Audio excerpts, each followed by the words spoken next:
Shawnee Wyatt for stealing clients and breaching their employment agreement. Court come to order. All rise. Have a seat, please. Kevin. Hello, Judge. Case 2112, Landy versus Wyatt. Thank you. You're welcome. Miss Wyatt, when did you become an esthetician? I was licensed as an esthetician in March of 2021. Okay. Miss Landy, this is what your case is about. You hired Miss Wyatt for your business. You have a spa business? Is that what it is? Yes, I do, Your Honor.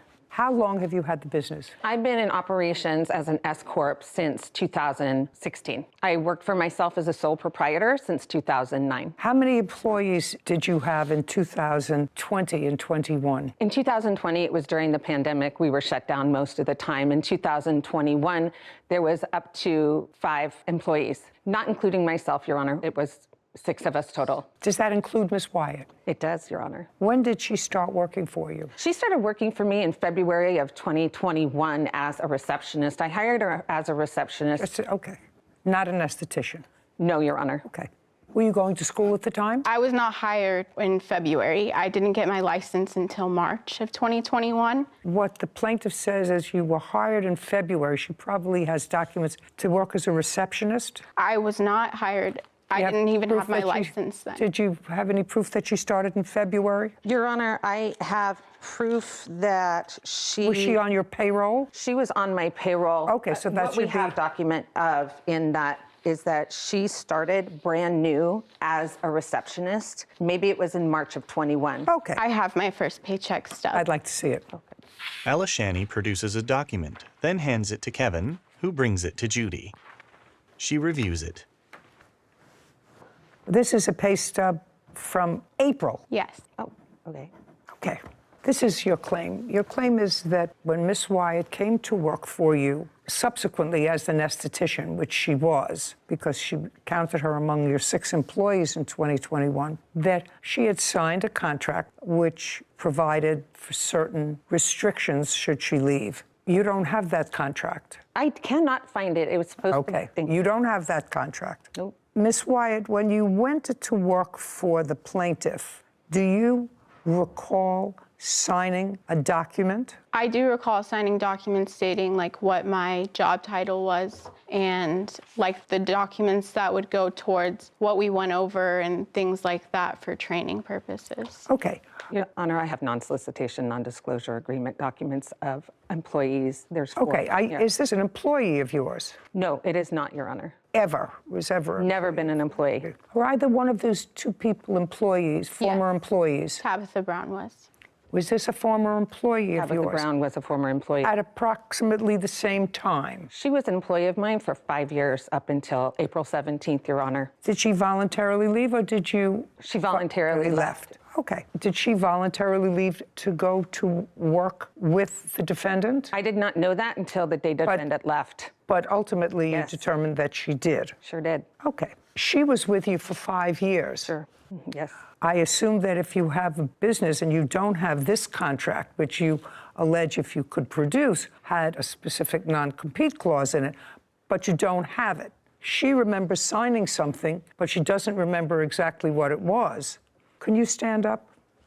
Tell me your name. Tabitha Brown. Miss Brown, did you sign a contract when you went to work for the plaintiff? Yes, I didn't remember that I did. You did? Yes. But you did? Yes. Okay. Do you have a copy of her? I sure do. And Just a second. Okay. Do you have a copy of it? I don't. No, but you have a copy of what she signed? Yes. I'd like to see it. Your Honor. No. Just let me see the copy. I'm trying to reconstruct something just to get some general parameters of this case. Angela hands a document to Kevin, who brings it to Judy. She reviews it. Tabitha Brown, March 22nd, 2022. Yes. Different. Oh. That is not the non-solicitation, non-disclosure agreement. That's a different agreement. Those are contracts she has signed. Oh, well, you gave me 2 things. What is this? One is her non-disclosure, non-solicitation, and also the second one is the role definition of an esthetician working for me. Looking at the non-compete. Judy scans the document. Okay, this is pretty standard. Kevin, would you show this to Miss Brown? And I also want you to show it to Miss Wyatt. Kevin hands the document to Tabitha. That clearly your signature. Yes, ma'am. Yes. And so that says within 1 year of your leaving Miss Landy's employment, you will not work in a related field within 7 miles from her current place of business. Yes. When you left her employment, did you go to work with Miss Wyatt? We left to share. Yes. The answer is either yes or no. So you did. You Yes. went to work with Miss Wyatt. And when you went with Miss Wyatt, that was sometime in 2022. Yes, ma'am. What month? May of 2022. Your Honor, that's incorrect. Shh. Don't. I'm not needing your help. Okay. Caption coming up. In this case, you don't have a physical signed contract, so I don't see why you think that you have all documentation. I don't have documentation. That's what I'm saying. Due to the fact that I believe she stole the information out of my filing cabinet. Alishani shakes her head. A courthouse. The Judy Justice logo appears. In the courtroom, Angela, Alishani, and Tabitha. Angela Landy claims her former employee, Alishani Wyatt, stole clients and breached their employment agreement. Now, does Miss Wyatt have a location, a shop, a store, a place of business, or does she operate out of her residence? We share a space You share a space where? at a salon studios in Valencia. Have you calculated the distance between that space and Miss Landy's office? I have, ma'am. And how far is it? 3.4 miles. Well, you're not allowed to do that, pursuant to the terms of your agreement. Correct. I don't have a copy of that agreement, ma'am. Well, I have it now, but at the time I didn't. It's from 5 years ago, and I never received a copy of that. So it was. I don't know whether you received a copy of it or not. It's your signature, and it's pretty standard fare. It's not that it's not standard fare. So, Miss Wyatt, what I have to do is sort of put together whether or not I believe that you, in fact, had the same document that you signed. Correct.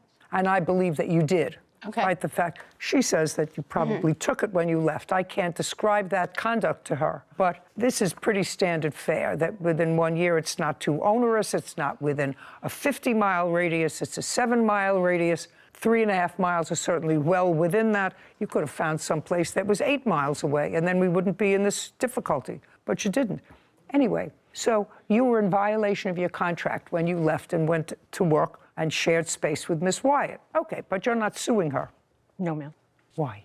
Because I know the case would be dismissed because of the lack of solicitation between clients and of a former employee. Well, not necessarily. Those two stand alone. Your Honor, if I may say, there was a small claims action against Tabitha, but because there was no evidence. What do you mean there was no evidence? I had no evidence, the way I have evidence today with Alishani, that Tabitha solicited clientele. Okay. Now you can sit down. Thank you. So that small claims case was dismissed. Yeah, I have nothing there, which I learned. I have nothing to stand on what I have to stand on today. Well, what you had to stand on, Miss Landy, which I don't understand, you had a non-compete agreement with her. She's in violation of that agreement. That's all you need. And she violated this agreement. She went to work within 7 miles of your place of business. So I don't understand that. In this case, you don't have a physical signed contract. I have to reconstruct whether I believe that there was one. So I don't see why you think that you have all documentation. I don't have documentation. That's what I'm saying. Due to the fact that I believe she stole the information out of my filing cabinet. I don't know whether she did or not. Right now, you say it's a lost document. You can't find it. Correct. Okay. And the defendant acknowledges, and it's usually custom and practice in the business, to sign a non-compete when you have that kind of service industry. Right. And I'm prepared to accept judicial notice of the fact that when you go to work for a beauty salon or a hair salon or a spa, you develop a clientele within the spa. You can't open up a store next door and steal the clients. Most people have people sign this, and you did, and you had it done 5 years ago. So Ms. Brown is in violation of this contract. That is correct. Why somebody dismissed that, I don't know. I have no idea. Okay. So now you're going to demonstrate to me that Miss Wyatt solicited clients of yours. Yes, Show me. Okay. In July of 2021, Alishani was trained to be an esthetician. Let's not go back to ground zero. I'm not interested. I am assuming for the purposes of this hearing that she signed a non-compete clause, just as Ms. Brown did. So let's start from there, and I asked you a very simple question. I said, what proof do you have that she solicited clients when she left? Your Honor, my solicitation is here, Fine, I'd like to take a look at it. and my witness, Kennedy, is here as well. Well, let's go to Miss Kennedy. Was Miss Kennedy a client of yours? Yes, Your Honor. Would you stand up, please? The witness rises. Your first name? Kennedy. Kennedy. Last name? Johnson. Ms. Johnson, how long had you been a client of Miss Landy's spa? I want to say about 2019, Your Honor. I was there before the pandemic and was there for a while before it shut down due to COVID. Were you there after it reopened? Yes. After COVID. What kind of work do you have done there? I get sugared, which is using sugar, lemon, and I believe it's honey and water, and you mix it together and it takes hair off of you. And who did that for you? I went through many of the clientele and the employees at Angela's shop at the time. So there were several people that, Alicia was one of them, as well as Tabitha. How many times did the defendant do the waxing? Sugaring. I want to say at least 5 times. Do you recall when she left Miss Landry's? I do not remember the date. However, I do remember getting a call from her company. I got a call saying... From Miss Landry's company? Yes. Yes. Your Honor, it's Landy. Landy. Yes, from Miss Landy's company. They had called me on my cell phone and told me that she was no longer there, and they had told me she was no longer there. You can't tell me what somebody from her shop told you. That's hearsay. I want to know about the solicitation. If there was. Yes. So one point while Alicia, the defendant was there. Sorry. Do you understand? Yes. While the defendant was there, I had gotten sugared on my face. It was a small patch test, excuse me. And after she had texted me, gave me her personal number, and told me if I had any reaction to text her and let her know. After I texted her, I had... And this was while she was working for the plaintiff? Yes, that is correct. Go ahead. And as a while, I started having a small reaction, and I had texted her and sent her a picture of my face and told her that I was starting to have a small reaction. I did not receive anything back for a little bit, and then I want to say around April, late March. Well, when did you text her? This text for the face patch was earlier, I want to say early March, maybe February. Do you have the text? I believe she gave it to you. The third one, Your Honor. A text reads, "Hey Kennedy, I forgot to tell you if you wanted to book with me again, I can put you in my books. I'll be in Valencia." What date did Miss Wyatt leave your employ? April 22nd is when I got her immediate resignation. April 22nd, 22. And is this what you're referring to? Hey, Kennedy, I forgot to tell you if you wanted to book with me again, I could put you in my books. I'll be in Valencia. That's correct. And is Valencia where your shop is? 3.2 miles away, Your Honor. No. Answer my question. I have a question. Is Valencia where your shop is? No. That's my question. Why don't you just answer my question? Okay. Caption, coming up. Tell me what she told your attorney. Do you understand? Even if I have an affidavit? Is your attorney in the military? No, I just have a notarized affidavit. From whom? My From attorney. Her? No, I don't take affidavits from attorneys. Okay. It's ridiculous. Angela grins. A courthouse. The Judy Justice logo appears. In the courtroom, Angela and Alishani. Business owner Angela Landy has accused her former employee, Alishani Wyatt, of taking her clients and breaking their agreement. So Valencia is not where your shop is. Valencia is where your place of business is. Yes, Your Honor. Okay. So you left on the 22nd, is that correct? That's correct. On the 20th, 2 days before, you tell Miss Kennedy, because I assumed that this was a planned move of yours, that she could reach you again at your new place of business in Valencia. Yes, Your Honor. Okay, well, you're not allowed to do that. During the services, it's a very intimate service, so you start to gain a relationship with these clients. And through that time, I felt like I had gained a relationship. It wasn't just a client with Kennedy. So You met her Yes. through the plaintiff. Yes, Your Honor. You started to work on her through the plaintiff. Yes, Your Honor. She had other people work on her other than you. Yes. She may have liked you better than the other people. That doesn't diminish the fact that you knew that you weren't supposed to solicit clients. You knew that. I believe that you knew that. Yes. Because that's standard fare. So your excuse is you thought you developed a personal relationship with her. Correct, Your Honor. How many other people did you develop a personal relationship with? Majority of the clients that I had who were returning clients of mine, I felt like I had built personal relationships with. If you're patching around with somebody's face or scrubbing their body or giving them a scrub to get hair off on every part of the body, then you develop an intimate relationship with somebody. Now, your first name is Kennedy? Yes. Kennedy, did you ever go out to dinner with Miss Wyatt? No, I did not. She ever invite you to her house? No, she did not. Was the only time you ever saw Miss Wyatt while you were having a service? That is correct. You see, that's not an intimate relationship. That's just stealing clients, Miss Wyatt. Okay. So my question to you is, you're seeking damages, okay? Did you seek injunctive relief? No, Your Honor. Why not? I didn't know about injunctive relief. In addition, because of the staff leaving, because of solicitation, admitted solicitation by Alashani to my attorney, and I have a sworn affidavit for that. Because of that, I ordered them a cease and desist, and they ignored the cease and desist. Alashani told my attorney that she did not No, you can't tell, hearsay. you can't tell me what she told your attorney. Do you understand? Even if I have an affidavit? Is your attorney in the military? No, I just have a notarized affidavit. From whom? My From attorney. Her? No, I don't take affidavits from attorneys. Okay. It's ridiculous.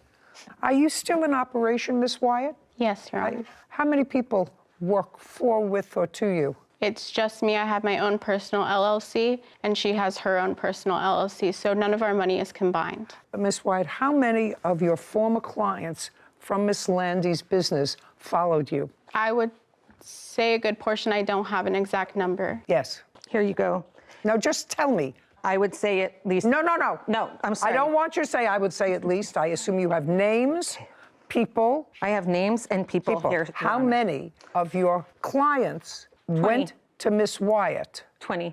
Not were solicited. Follow me very carefully. Not solicited by her, but actually left your business to go with her. Actually left my business to go with her. 20. Yes, Your Honor. I'd like to see. Does that sound right, Miss Wyatt? Yes, Your Honor.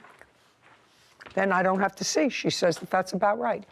Your Honor, I would also like to add that after I left, she did send out a mass text allowing all of the clients who had ever seen me to be aware that I was no longer there. So that also allowed more clients to reach out to me in different aspects. No, my dear, you made the mistake. Okay. You made the mistake by opening up an office within a 7-mile radius, which you can't do. Okay. You solicited her clients. I thought maybe just 1 or 2, but 20, that's a lot of clients. 20 recurring clients is a lot of clients. Miss Landy's request in her small claims case is the maximum of the jurisdiction, which is $10,000. And I think that she deserves every penny of that. Okay. Because what you did was wrong and a breach of your contract with her. Judgment for the plaintiff in the amount of $10,000. Thank you, Your Honor. This court is adjourned. And I have to tell you something, that's ongoing, Okay. just so that you're aware. Alashani, then Angela. I felt like the work environment was very unstable. I have so many people to testify, including employees, that it's not a hostile work environment. And I was constantly anxious there. I was doing so much to improve the quality of the business by changing policies and procedures. I had to do what was best for me and my family. I'm a single mom, so Hiring a business coach, working with an HR team. let the better business win, I guess. The better business is won. Sarah and Judy. I was a little bit confused. Maybe you can shed some light on it for me. Why the plaintiff wouldn't sue for injunctive relief, because injunctive relief is suing not so much for damages, but to get someone to stop doing something. So in this case, it seemed to me that the proper ask, per se, would be injunctive relief to stop the defendant from operating her business in violation of her contract. But she didn't do that. She sued for damages instead. And I just think that this same problem could keep happening, that I think it's a good lesson for people to educate themselves or hire a lawyer to find the proper relief. Because what's to say that this is going to stop today? I'm sure she'll keep seeing the 20 clients. Well, she's going to keep seeing the 20 clients. This judgment today was more compensatory than punitive, because if she had taken one client with her, well, she's in violation of the contract, and some token violation would have been appropriate. But she took 20 clients with her. I got the feeling from you that you weren't exactly in line with the $10,000 number until you heard Until about I heard 20 the 20. clients. I mean, that's really whole business, some really. sort of chutzpah to knowing, and I believe she absolutely knew, she's a smart cookie, knowing that you had a non-compete because her friend, who she also took with her, had the same documents signed in 2017. So, and she's clearly a businesswoman, so that would be a consistent practice of hers. I don't know who took the contract out of the file cabinet. It's for another day. I reconstructed it. I actually don't know why she wouldn't sue for injunctive relief as well as punitive damages. It would have been an option for her. Yeah. Title, Judy Justice.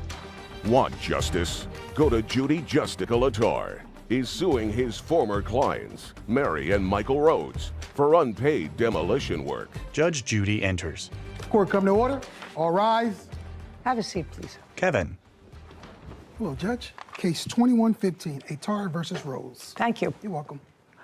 Mr. Attar, you were hired to do some, according to you, demolition work and other work at a property owned by Mr. and Mrs. Rhodes. You gave them an estimate for that work. I think the estimate was $11,500. Is that correct? Correct. And it was outlined what work you were supposed to do. You started that work, and according to you, at some point there was disagreement with either or both of the Rhodeses, and they stopped payment on a check that they gave you. Correct. And the check that they gave you was for $4,200. And then you stopped work for them. Yes, ma'am, we're finished. So you're suing them for the canceled check and for other unpaid work that you did that you didn't get paid for. Correct. Mr. and Mrs. Rhodes say that they were not satisfied with the quality of your work. It cost them $9,000 to both replace things that were stolen from their property by either you or members of your team, something which I don't think that you question that somebody from your team, not you, somebody from your team may have taken metal property of theirs that they didn't own. So let's go back. Mr. and Mrs. Rhodes, is this a new property to you, or is this a property that you owned for a while? It's a new property to us. That's what I thought. Yeah. So is it a private house? Yes, and we were remodeling it. Okay, when did you purchase it? We purchased in January of 2021. Is it a single-family residence? Yes. How much did you pay for it? $769,000. Describe the property to me. It's in northern Altaloma or Rancho Cucamonga. It's an acre property, has 2 levels on it, and a single-family ranch-style home on it right now. And what we asked him to do was demolition the lower half. Do you have a photograph? I do. I'd like to look at the photograph of what you wanted him to do. Mary hands photos to Kevin, who brings them to Judy. She reviews them. That's what the lower half looked like before. So this whole portion you wanted him correct to demolish and remove the debris. And grade flat. Is that correct, sir? I can't see from here, ma'am. Okay. Well, I'm going to show it to you. To demolish it, flatten it, fill it in. Remove all the debris. Yes. Okay. And did you have a written contract? We did not. Well, that's always a mistake. Always. How did you find him? I believe I got his business card. It was on my personal car, I think at Home Depot. We had bought this house and we tried to find somebody to do the work, but... Mr. Rhodes, let me tell you that the best way to find somebody is not somebody who leaves a card on your car at Home Depot or any place else. Yeah. It was a difficult time to find contractors with COVID and everything at that time. And at the time, I'm also going to add, because I read in the paper somewhere at the time, he didn't have a license. He did not. And you knew he didn't have a license. Yeah. That's the first thing I told him, Your Honor. I do not Just a second. They didn't say no, we didn't know. They said we knew. So you got somebody who had no license to do what you wanted him to do, and you got his number from a card that he left on your windshield. Did you ask for references? That's either a yes or a no. No, and I'm not really sure actually 100% on where I found that card. I think it doesn't matter. Yeah. I mean, but he did tell us he was in the process of getting his license. That it was coming. Yeah.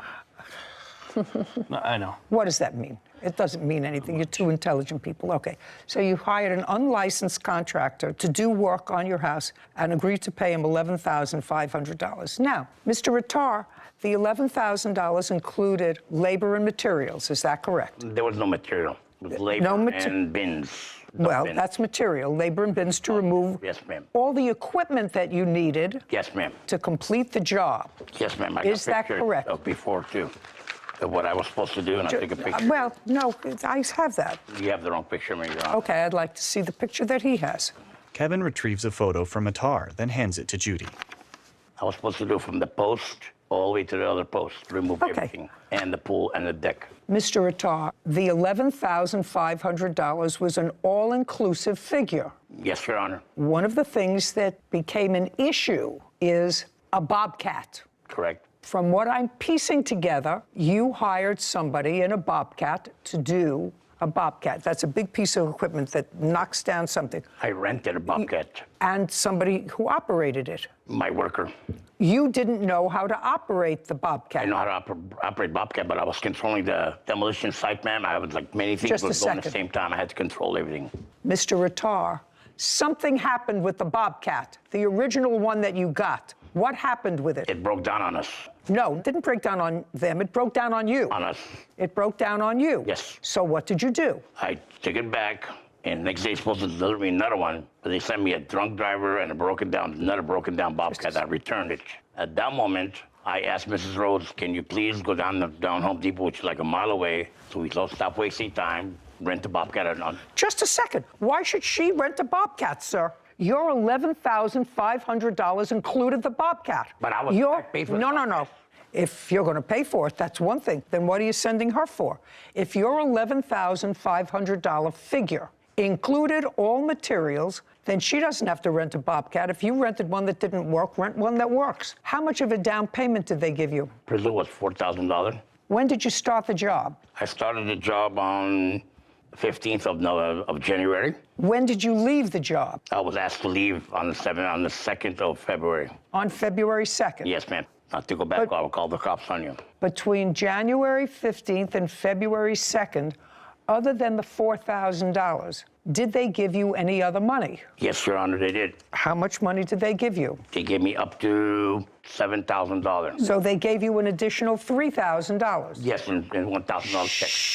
Your Honor, that was within the first week we gave him. It doesn't matter to me. My question was between January 15th and February 2nd, they gave you $7,000. Correct. Explain the other $4,200, which is the check that they stopped payment on. Okay. I'll happily explain to you. The bobcat she rented for me on her behalf, it cost $329 to rent per day. And I rented for one day only, but they charged me $800. No, that's not correct. Just a second. I didn't ask you anything. Okay. Caption, coming up. Do you have a photograph of what the property looked like when you left? Yes, ma'am. The last picture I took before I was kicked out of the property. You're talking, I'm not listening to you.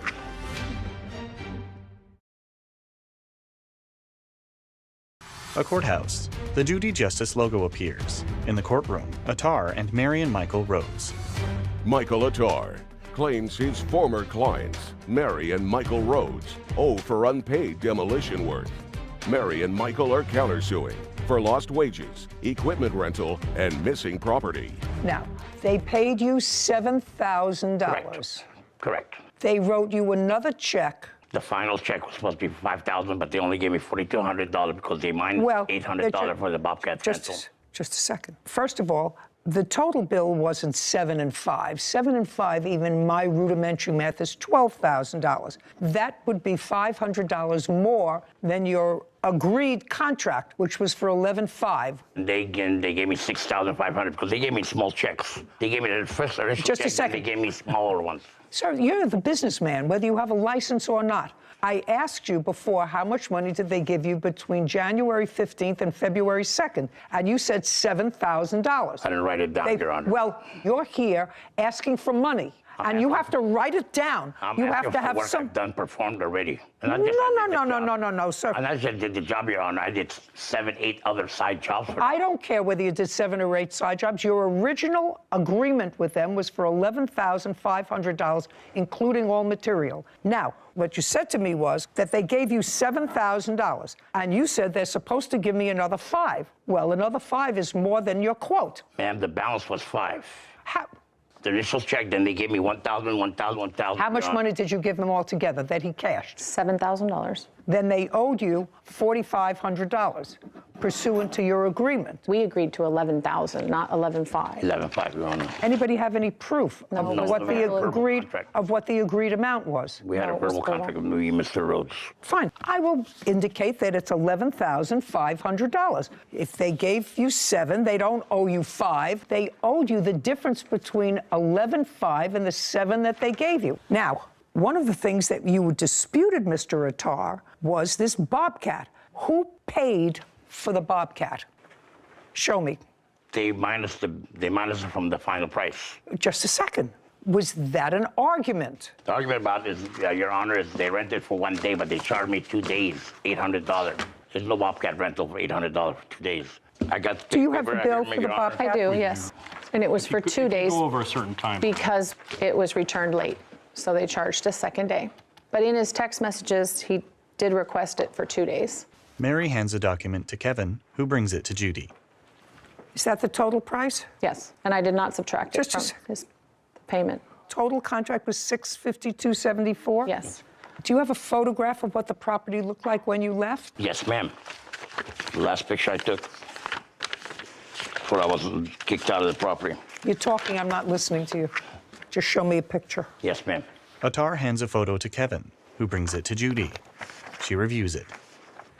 This is not a picture. Mr. Attar, you're the businessman. Yes, ma'am. This is your company. Yes, ma'am. Company requires, A, a license before you operate, which you didn't have. If you do. B, it requires a written contract. You're the businessman. They're people who bought a house who got your number off a windshield someplace. You're the businessman, and you want the parameters. You want them fixed. So I don't know if it's 11,000 or 11,500. Do you understand? Very much, Your Honor. Right. Well, that's your mistake. You look as if you've probably been in business for a long time. 14 years. And is what you're telling me you don't have written contracts? All my contracts are verbal. Then how many times have you been in court, sir? Never. Never. I never had a stop payment check. Never paid me on time, Your Honor. It's the problem. So when you finished, the debris wasn't all removed. That wood, they kept telling me, don't touch it. Their neighbor, cousin, whoever's going to come pick it up. That was just cut corked wood. No. There's brick, there's wood, there's cement. We cleaned all that. I personally cleaned all that. Just a second. What I asked you, Mr. Attar, was show me a picture of the property when you left. This is the picture that you showed me. That was the last, before I had more work, I came in and did more. I wasn't taking pictures. I wasn't expecting somebody to stop payment on a check, Your Honor. I was not expecting that. Pictures of what it looked like when he left. Mary hands a photo to Kevin, who brings it to Judy. She reviews it. Well, what are you showing me here? This brick that's here? They piled it there and then left it there. Well, that's probably a good one. No, it was supposed to be removed. So this is the back. That's the picture of the sagging patio because he removed part of the supports that were holding up the patio that he wasn't supposed to. So it's now sagging. Now, this is the picture that you gave me when you told me this is what you wanted, leveled, cleared, and made flat. Right. Now, I want to see your picture of what this looked like when he left. You have it. It's in some of those photos. Flat leveled. You're talking about this? Yeah. That's part of it. The close-ups, that's part of it. Well, it looks like most of the stuff is done. It looked like a lot of cleanup left. No, ma'am. We've done all the cleanup. Well, I haven't seen that, so then what you're supposed to do is take a photograph. It was also buried underneath. These are the photos of when we did it ourselves and really leveled it out. And as we were doing that, we found so much buried underneath that should have been removed, but his Bobcat person buried it all. Your Honor. Mean buried all the debris, all the concrete brick. Okay, let me see the bill from the... No, we did it ourselves. We rented equipment and did it ourselves on his vacation. Oh, nice. Yeah. Okay, $4,500 is so far what's owed on this contract. Now, your counterclaim is money owed for lost work, equipment rentals, labor and missing damages to property. What money owed for lost work? During the second week that he was working, he called and said that his crew had left. This was the second day of supposed to be use of the Bobcat that I rented. Okay, if you interrupt me again, I'm just dismissing your case. Do you understand? Thank you, Your Honor. Understand? Yes, ma'am. Very good. So just explain lost work. Who's lost work? Oh, forget it. Well, he called and said his crew left. Forget it. He can't finish the job. You weren't living there. Not yet, no. You weren't living there. Okay. He wants to go, go. I'm not interested in his lost wages for taking care of his house. So far, you owe the man the balance on his contract, unless you had somebody else do it, which is absolutely fine. And I would look at that removal of debris, what it costs you, and you're absolutely entitled to that. Deducted from what you owe him, which is $4,500. But he didn't finish the job. Just a second. You tell me, how am I supposed to gauge how much of the job he didn't finish? Did he not complete $2,500 worth, $3,500 worth, $1,500 worth? I think the $7,000 we paid him was overpaid. He didn't have to end up removing an entire pool. He only had to remove... That's your problem. Just a second. I read that. You said it's not a big pool. It wasn't 8 feet. It was only 24 inches. He gave you a price to level everything. Nothing delineated, nothing in a written contract. The pool turns out to be 2 feet instead of 6 feet or 2 feet instead of 8 feet. Well, if he was the contractor and he came out and he looked at the pool, he said, oh, this is an 8-foot pool, and it turned out it's a 12-foot pool, he'd be stuck with 11.5, just like you're stuck with 11.5 because it was shallower. Now, you owe him $4,500 unless you want to produce for me bills that you have for rental equipment, et cetera, and I will absolutely deduct that from the $4,500. Just give me the bills and the amount of equipment. Don't say nothing, Mr. Retard. Mr. Rhodes, did you rent a Bobcat? The one that I cleaned up the yard with? Yes. I rented a piece of equipment. Jump up! Yes. Caption coming up. And you know how they pick up metal? No, I don't know that, sir. There's people I'm a that drive down the television street with personality. pickup trucks. I don't know about people driving down the street to pick up metal. I've never had somebody drive down the street and say, I'm looking for metal. They don't even come down my street and ask if I want sharp knives.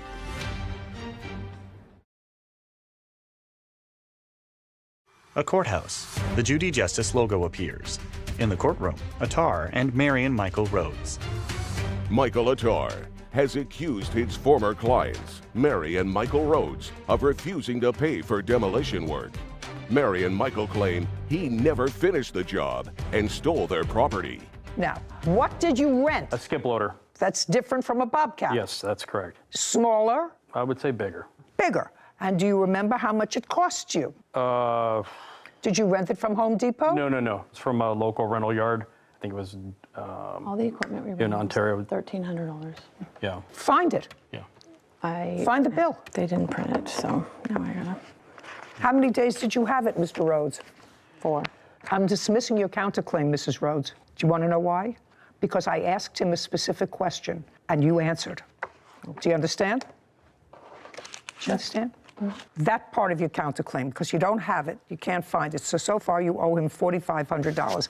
Not $8,600, but $4,500. Now, do you have any proof that Mr. Attar or someone from his team stole copper piping or whatever piping that you claim was missing? Do you have any proof that either Mr. Attar or anyone under his authority took property from you? Yes, we have text messages back and forth. Okay, I'll read them.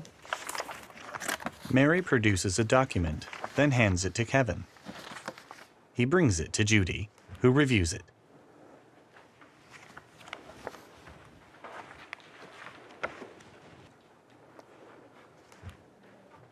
Okay, so what you're referring to with regard to the stolen property is you send a picture and there's a little piece of pipe there, one piece of pipe, and you say, Mike, did you or your guys happen to grind off 2 metal poles and concrete blocks? The kids use those for volleyball nets. And he says, oh my God, no, sir, but I'm guessing the person whom I gave my metal to, no problem, Michael, please give, and I don't see the rest of this message. Yes, so that was the beginning of things we noticed that were missing. Oh, I don't care. And then, this is what you're talking about? Yes, he's saying he let a metal person onto our yard, Okay. and they went and took everything that was metal. Okay.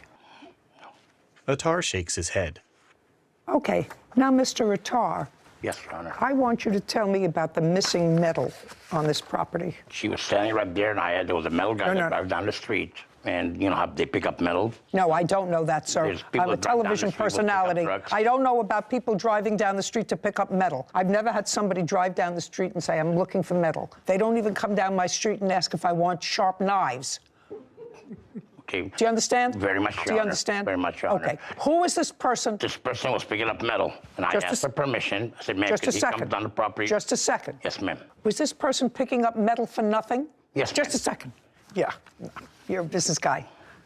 Mr. Rattar, somebody drives down the street and says, you know, I see you doing construction. Is there any metal around here that you want me to dispose of? Yes, ma'am. They do a lot. Yes. And then they look around. This is what you tell them. They look around and they take the metal for nothing. Yes, ma'am. This would be cheaper for me instead of load it on my trailer and take it to the recycling metal yard. So what metal did they take, sir? I assume Everything you what? that I gave him. What was did you right give there. them? Nobody went up there and cut no poles, ma'am. Well, they sent you a picture of a pole, sir, and in response to the picture of the pole, you said, oh, my God, I'm guessing the person whom I gave my metal to. I'm guessing. No problem. And then you say later, tell me what it is, and I will either look high and low to get it back or replace it. That's what you say. Yes, I offered to replace it. That's what you say. I offered to replace it. Now, next question. I need an itemized list and what the value was of the metal taken. No, there's a list of everything. They're listed in there. Mary hands a document to Kevin, who brings it to Judy. She reviews it. What is this? Those are all the damages, but the metal is listed in there separately of the items that are missing. No, it isn't. This is a whole bunch of other things that you prepared for this case. It's in there underneath. There's the horse feeder. Part of the corral was cut off. This is something that you wrote yourself. Yes, you This said an isn't itemized this isn't list. If they took 6 feet of pipe, get me a bill from Home Depot for the replacement of that pipe. Oh, I have all the bills for the replacement of metal, not what you prepared for this litigation. I'm sorry, I misunderstood. Itemized list. Mary hands another document to Kevin, who brings it to Judy. She reviews it. Did you take down a horse corral? No, Your Honor, I did not take no horse corral. I have nothing Horse to do. corral, is that metal or is it? It's made out of galvanized metal, yeah. They cut pieces off of that were sticking up to take to recycle, I guess. Just a second. Was there a 4-sided horse corral? Yes. That looked like this? Yes. That they took down? They cut pieces that were sticking up above the horse corral, attached to the horse corral. You're being petty. You're being petty. $306, Ram's price, galvanized wall-mounted horse feeder. Did you take a horse feeder? No, Your Honor, I got no... Yo, Mr. Rattar, $4,500. Judgment for the plaintiff. Counterclaims dismissed. We're finished. This court is adjourned. Mary, then Attar. Well, his equipment broke, and he wanted us to rent the equipment for him. Equipment died because things break down. And then the next day, he calls and says he can't finish it. At that moment, I didn't have a credit card to my name. And that's the honest truth. So we pretty much figured that was job abandonment at that point. I'm going to have a written contract in the future. Don't hire Always him. hire a professional. Sarah and Judy. I could not believe that your first question to him when he said that he'd been working as a contractor for 14 years was, and you've been working all 14 of those years unlicensed? Oh, yeah. I was waiting for the question. I was waiting at the edge of my seat, and it never came. Different minds. Yeah. Should have slipped me a note. I should have. You should have slipped me a note. No, that actually didn't cross my mind, but that's a good question. Yeah, oral contracts and no license. No license, but there's no question. He did the work. Yeah, no, I agree. He did the work, and they were really dickering over who was going to absorb the cost of the second Bobcat that they had to get, which was really ridiculous. If they had had another contractor who came and completed the job, you would have awarded that. I would have deducted it from the $4,500 that they owed him. But absent that, the fact that he rented some sort of piece of equipment and came and cleaned up the property was not important to me, and the rest of their case was nonsense. Next time, they won't employ somebody for $11,000 from a card from your windshield. At Home Depot. From Anywhere. wherever, and not say, okay, listen, maybe I'll give him a shot. Give me 3 of your last references to call. It's a good lesson to people out there, I don't understand that. Yeah. Well, anyway, we're done. Title, Judy Justice. Have you been cheated? Go to JudyJustice.tv. Palin are suing Heather's ex-husband, Scott Manis, for impound fees, harassment, and defamation. Court come to order. All rise. Have a seat, please. Kevin approaches the bench. Case 2142, Brown, Palin versus Mannings. Thank you. You're welcome. Miss Palin, this is your former husband. That is correct, Your Honor. How long were you married? 18 years? And this is your daughter? Correct. Is this your only child? With Mr. Manis, it is. Yes. Yes. You have other children? One other, yes. How old? 32. When did you and Mr. Manis separate? I moved out of the family home in March of 2018. And this is your boyfriend? Correct. I'm going to, in broad strokes, at least try to reconcile both the complaint and the answer in this case. I assume there was a time when your daughter, whose first name is? Trisha was living with you after the separation. We had a mutual divorce decree of 50-50. And was that honored? Until September 4th of 2020, Mr. Manis had brought Trisha back to my home. And while we were out of the home, he had her pack her belongings. No, okay. Let's stop there. Trisha, how old are you? I'm 19, Your Honor. Right subsequent to the separation and the divorce, until September of 2020, you shared custody. Correct. Yes, ma'am. And then Trisha decided she would prefer to live with her father. Correct. For whatever reason. I don't have to go into it, because this doesn't really have to do with who she chose to live with or where she was living. It has to do with a car. Okay. So while she was living with Mr. Manis purchased a car. Yes, ma'am. For her use. Correct. In what month did you purchase a car for her use? Month and year? Oh boy, I believe that was probably February of 2019, I believe. 18 or 19. Well, let's figure it out. It was about 6 months prior to the case with her. So September 4th, we had the car. It would have been probably June or July of the same year. So you bought her a car a couple of months before she decided to come and live with you? Correct. Okay, I got it. She had just obtained her driver's license. That's okay. I'm just trying to get a timetable. Right before she decided to come to live with you and not have 50-50 custody anymore, you purchased a car for her. Correct. And she drove that car in June or July, August? Correct. At your house?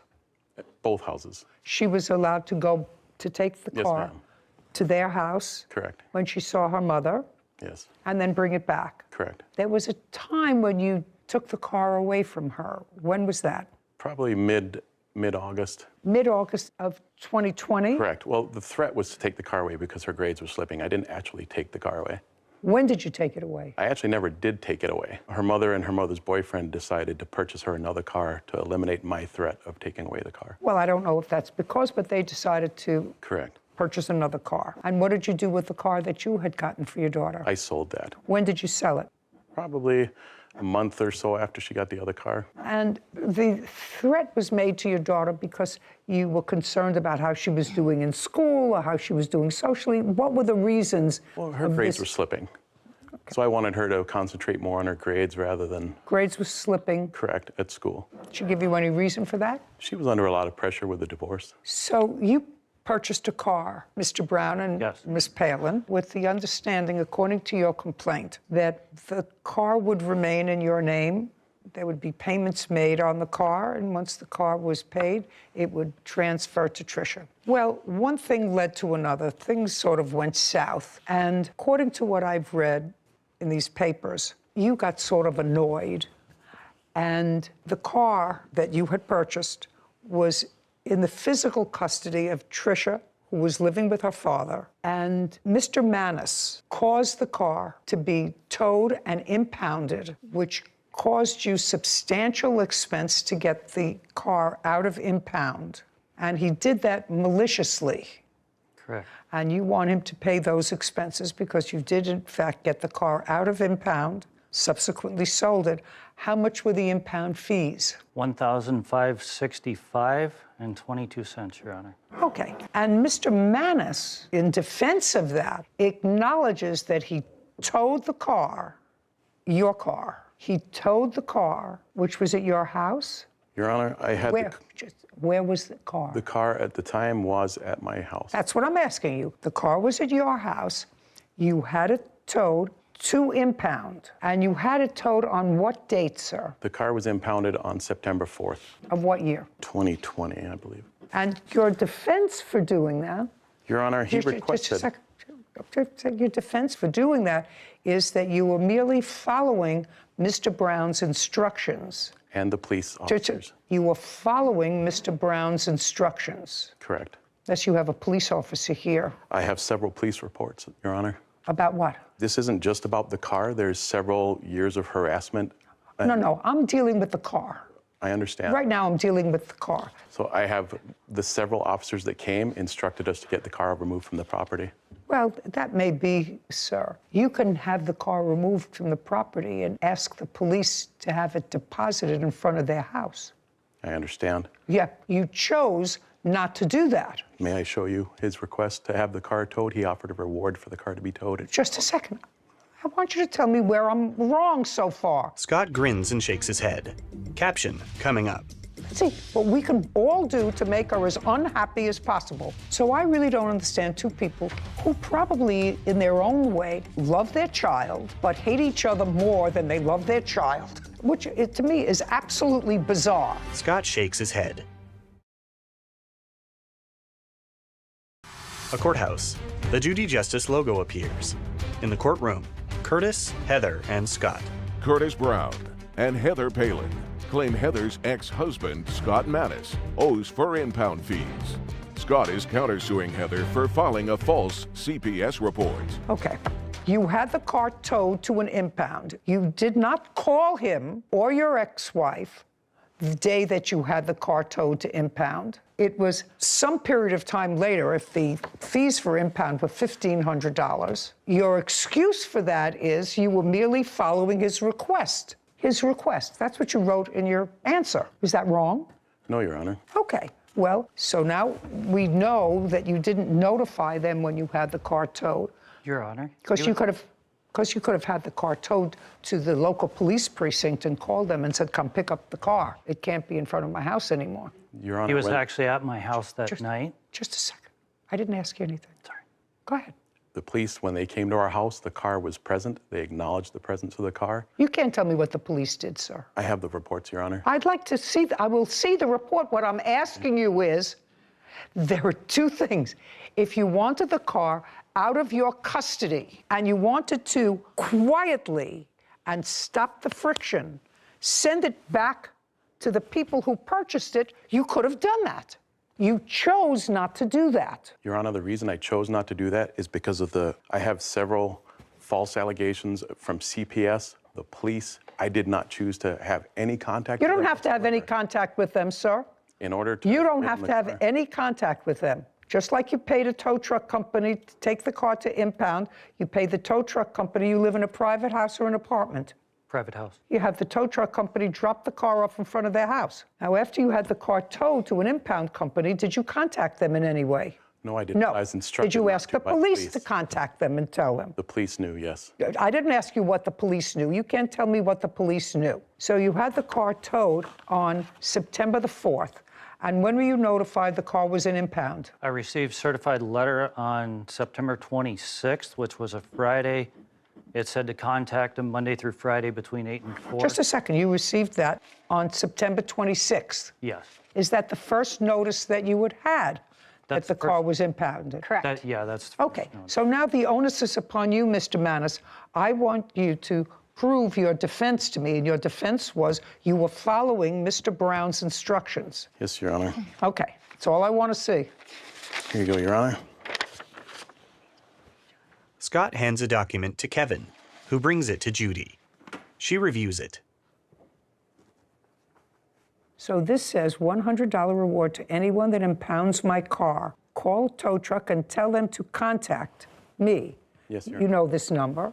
Yes. Yes. Well, did you do that? The tow company sent them a letter on 9/10 of 2020, and I have the proof of that also, Your Honor. Yeah, I would like to see what you're looking at. That's not on September 4th. No. That's not on September 4th. 9/10, they sent that out, Okay. the notice. Let's see. Judy reviews another document. Well, this says that attempts were made on 9/21, 9/26, and 10/5. That's what it looks like, attempts made. That's when they had attempted to deliver, but they did not pick it up. So they had no notice. They had notice. No, did they not had pick no up notice. They They didn't pick had it up. no notice. If they would have gone to their post office box, they would have had notice. If I had taller parents, I would have been 5'7". Heather grins. They had no notice. Okay, $1,565. That's what you owe them. It was a malicious act. Your Honor, this isn't just about the car. This is all. Horrendous Listen to me. False This is allegations all. through CPS. If you would please. You have a counterclaim. Yes, ma'am. And your counterclaim I'm going to hear. Right now, you owe Mr. Brown $1,565 because what you did was malicious. And I don't understand something. You have one child together. I assume that you don't want to make her miserable.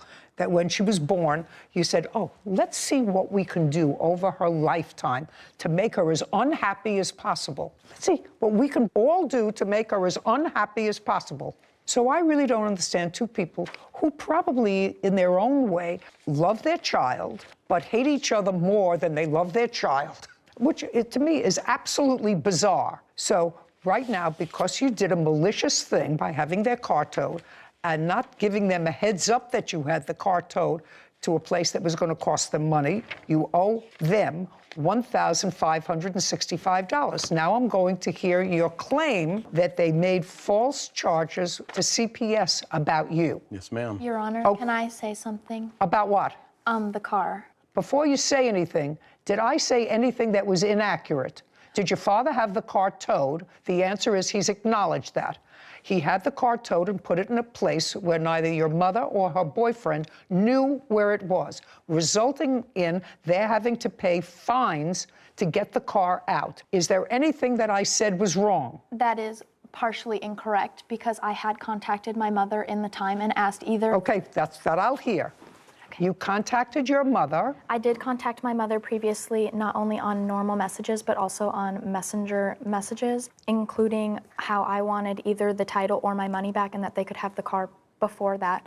Once the Facebook post was... All I want you to show me is that you notified either your mother or Mr. Brown that the car was impounded when you notified them. She also did ask my best friend where it was. All I want, that's all I want. Don't tell me what you said to your best friend who's not here. All I want to do is see where you notified your mother that the car was impounded. So there is this one about money in my account, which was about the car. I don't want to see anything about the car. I only want to see where you notified your mother or Mr. Brown that the car was impounded. Okay.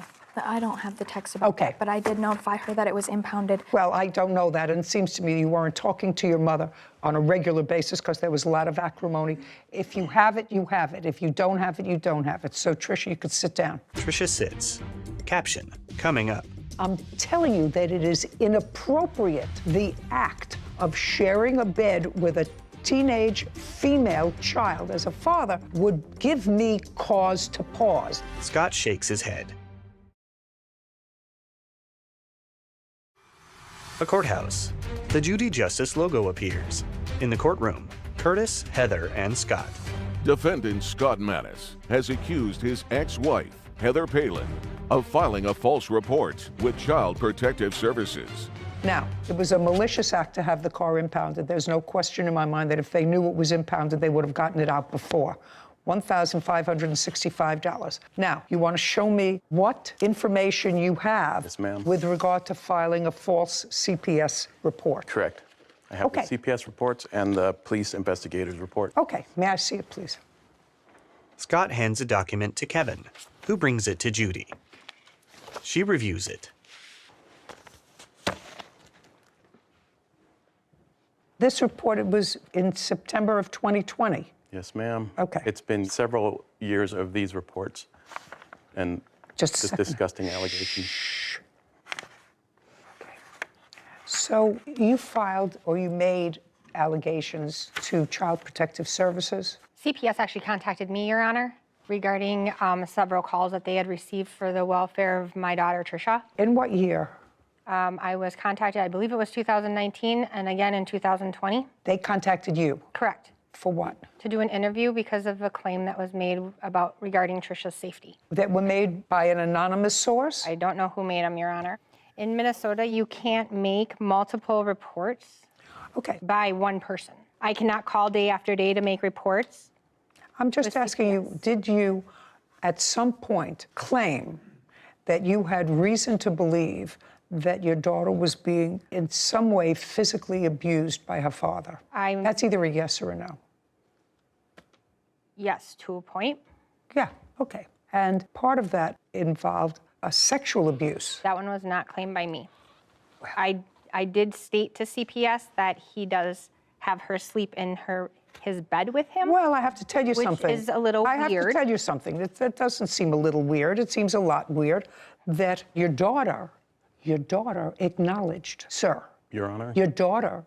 What I'm telling you is, it is inappropriate for a man to sleep in the same bed as his 15-year-old daughter. Your Honor, that's we my went to a view. concert. And if that's true, there may be a reasonable explanation for it. She said she was scared, whatever, but when interviewed, that's what it says in here. But I'm telling you, as a mother and a grandmother, in my view, and I'm not a professional psychiatrist or psychologist, but it is inappropriate for a teenager to sleep in the same bed with her father. Period. Scott shakes his head. Maybe some countries it's appropriate, but I...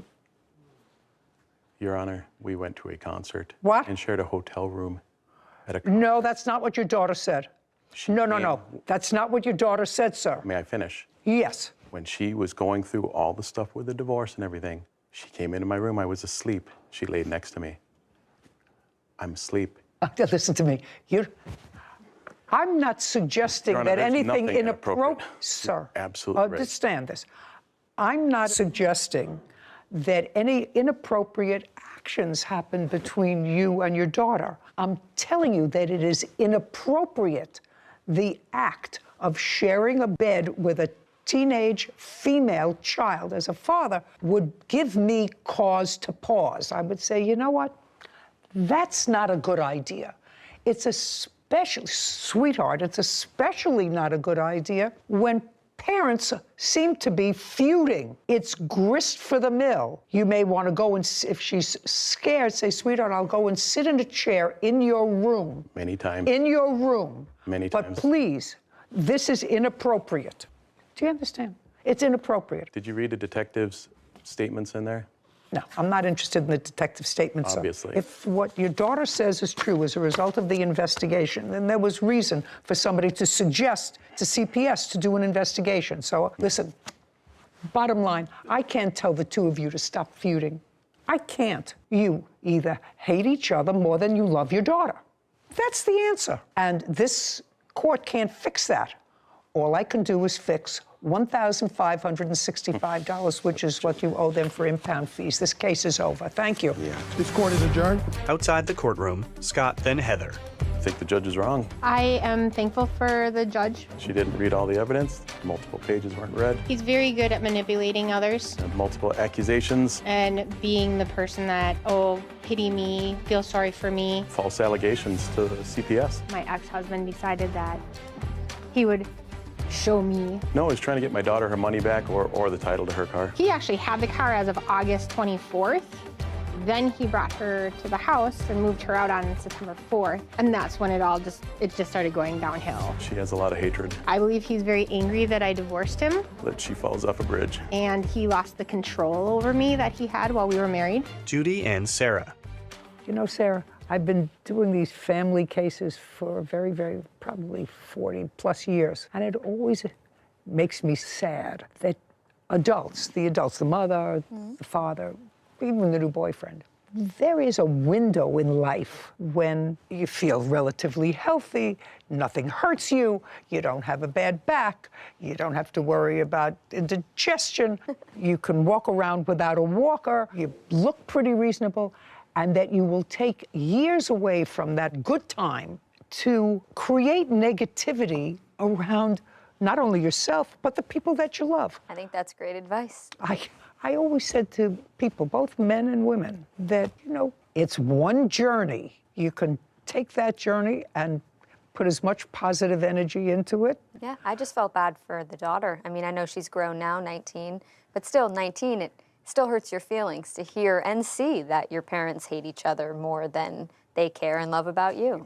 Well, maybe that statement will make a difference. You never know. Make a difference, because I'm sure it's not true. Yeah. I have a feeling. But when it's said to you. in a court in front of your child. Hopefully they take some action on it then. Well, hopefully they'll say, boing, you know. I mean, she has a new boyfriend, and he's got his daughter who's living with him. They should be happy. Yeah. And they're divorced. Close the book and move on. Close the book. Yeah. Her mother and her boyfriend should get a puppy together. Well, they should Not not until until they get married. Not until they. But do something. This is a grown young woman. Have a healthy Should adult relationship with your adult grown child. Right. Not over a car. But you know, teenagers do crazy things for a car. I think that some teenagers would live with Satan if they bought him a car. Title: Judy Justice. Are you having a family dispute? Go to judyjustice.tv. Arise. Judy enters. Be seated, everybody. Kevin. Hello, Judge. How are you, Kevin? Case number 2015, Moss versus Jury. Thank you. You're welcome. Mr. Moss, prior to leasing an apartment with the defendant, had you known each other? Sort of. Tell me a sort of. So we met one time about a year prior.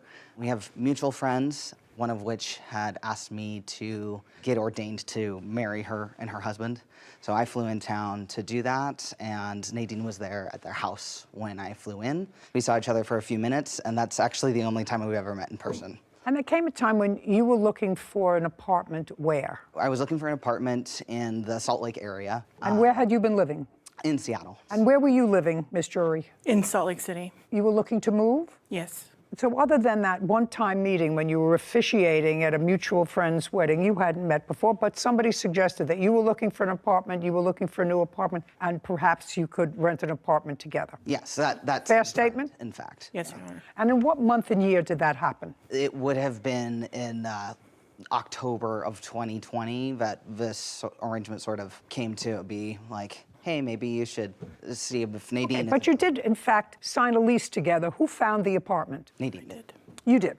Prior to signing the lease, Mr. Moss, had you seen the apartment? No. No is the answer. Did you ever see the apartment, other than videos or photographs of it? No, I never saw Prior to signing the lease? Correct. Also correct? Correct. On what date was the lease signed? On the 7th of November of 2020. The rent on the apartment was how much? It was $585 a month each.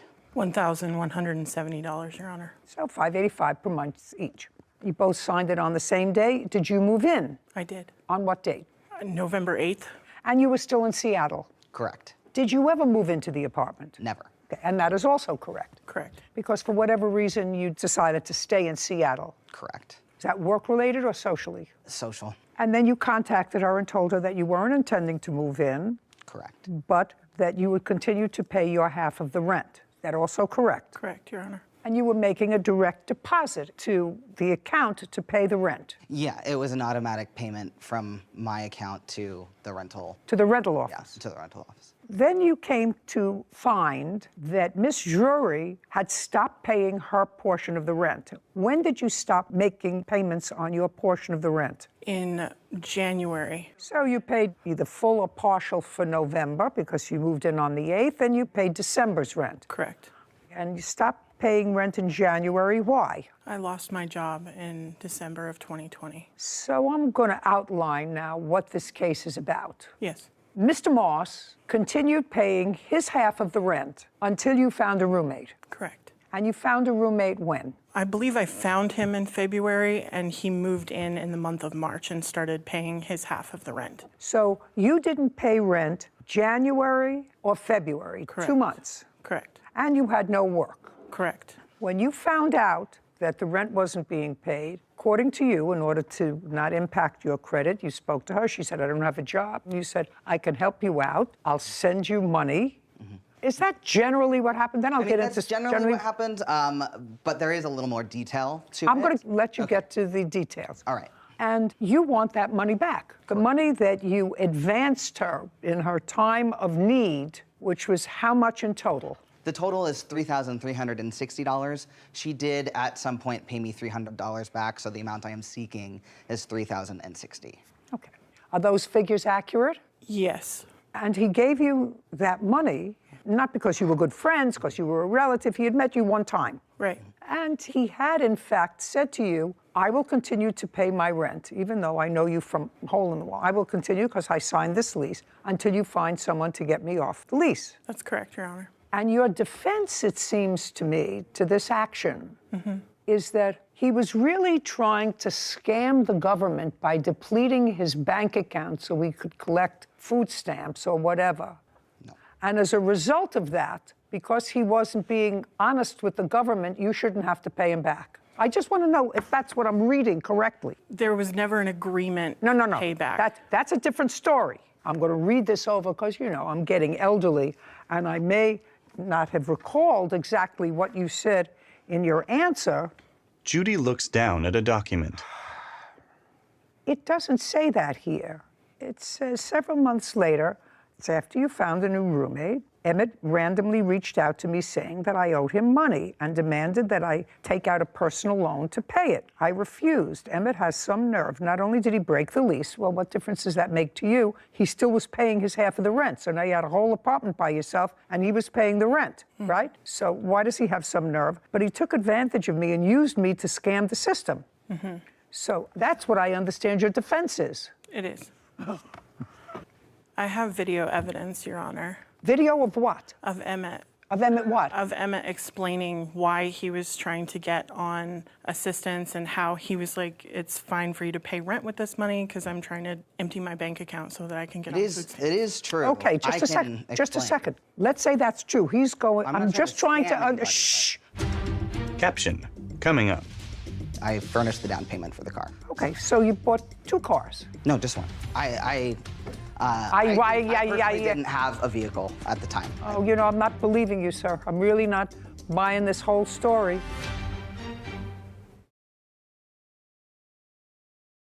A courthouse. The Judy Justice logo appears. In the courtroom, Emmett and Nadine. Emmett Moss claims his former friend, Nadine Drury, owes for unpaid loans. Nadine says Emmett broke the lease they were both on. I'm just trying to get your mindset. You know, I hate people who scam the system. But you got this money from him.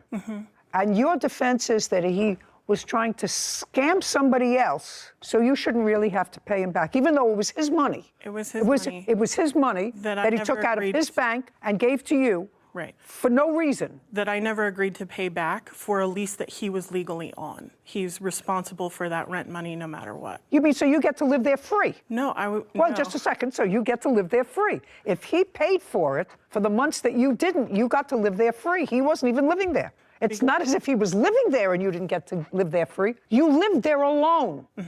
And he was paying the rent. Yes. Well, why do you think you're not responsible for that once you get back on your feet? We never talked about a repayment. No. That's not.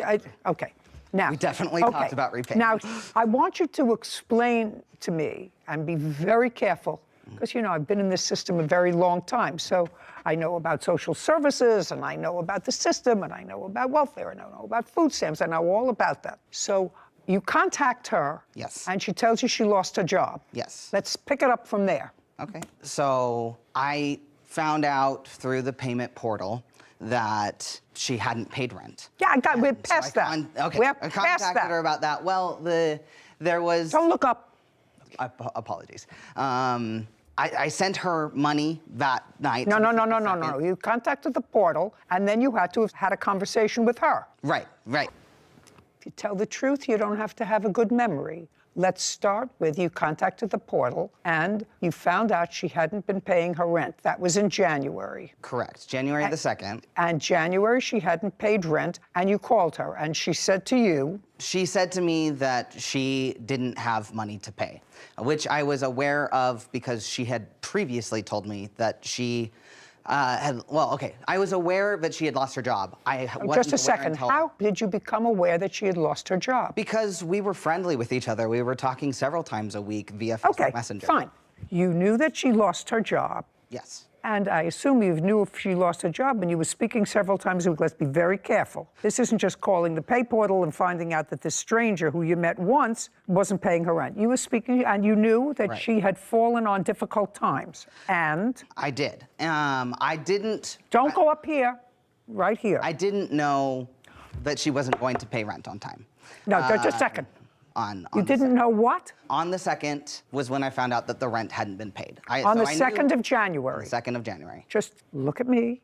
On the 2nd of January, you found out the rent hadn't been paid. What did you do? So I called Nadine to ask about it, and you told me that she didn't have the money. And so I said, okay, I have these extra funds because I, at the time, was also unemployed. I had been taking payments, unemployment payments, and then the COVID payments. And what? The extra payments for COVID on top of unemployment, because this was 2020. Welcome to Inflation 101.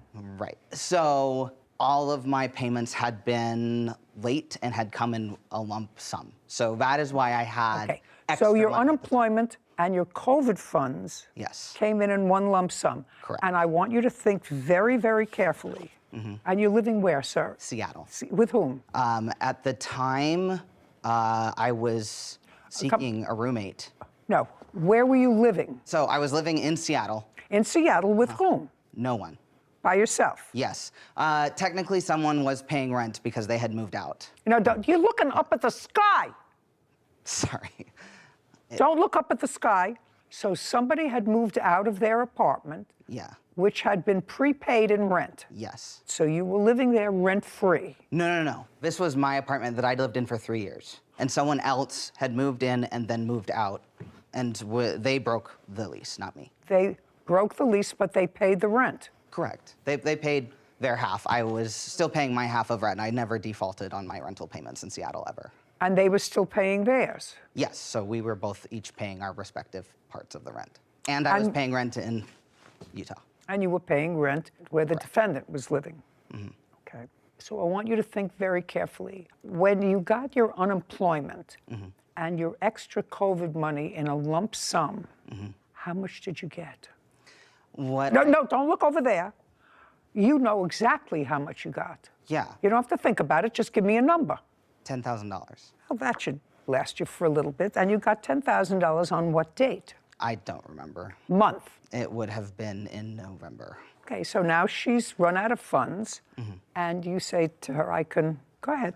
By the time we get to January, I do not have $10,000. I have much less because of other circumstances. Like what? Like needing to purchase a car for the girlfriend that I stayed in town. A car? Yes. What else? Rental payments. That's it. Nothing. You bought your girlfriend a car? I did.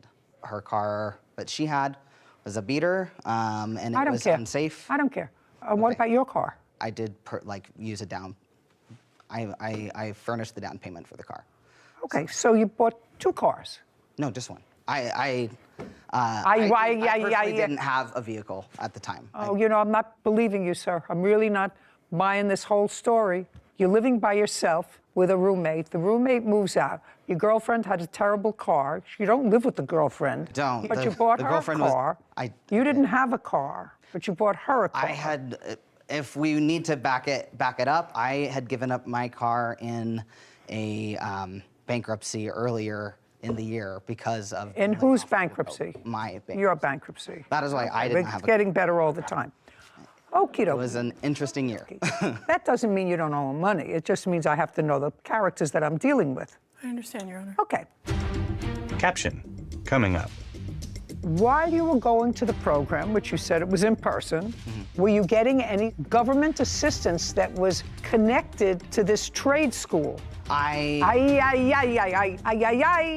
either a yes or a no.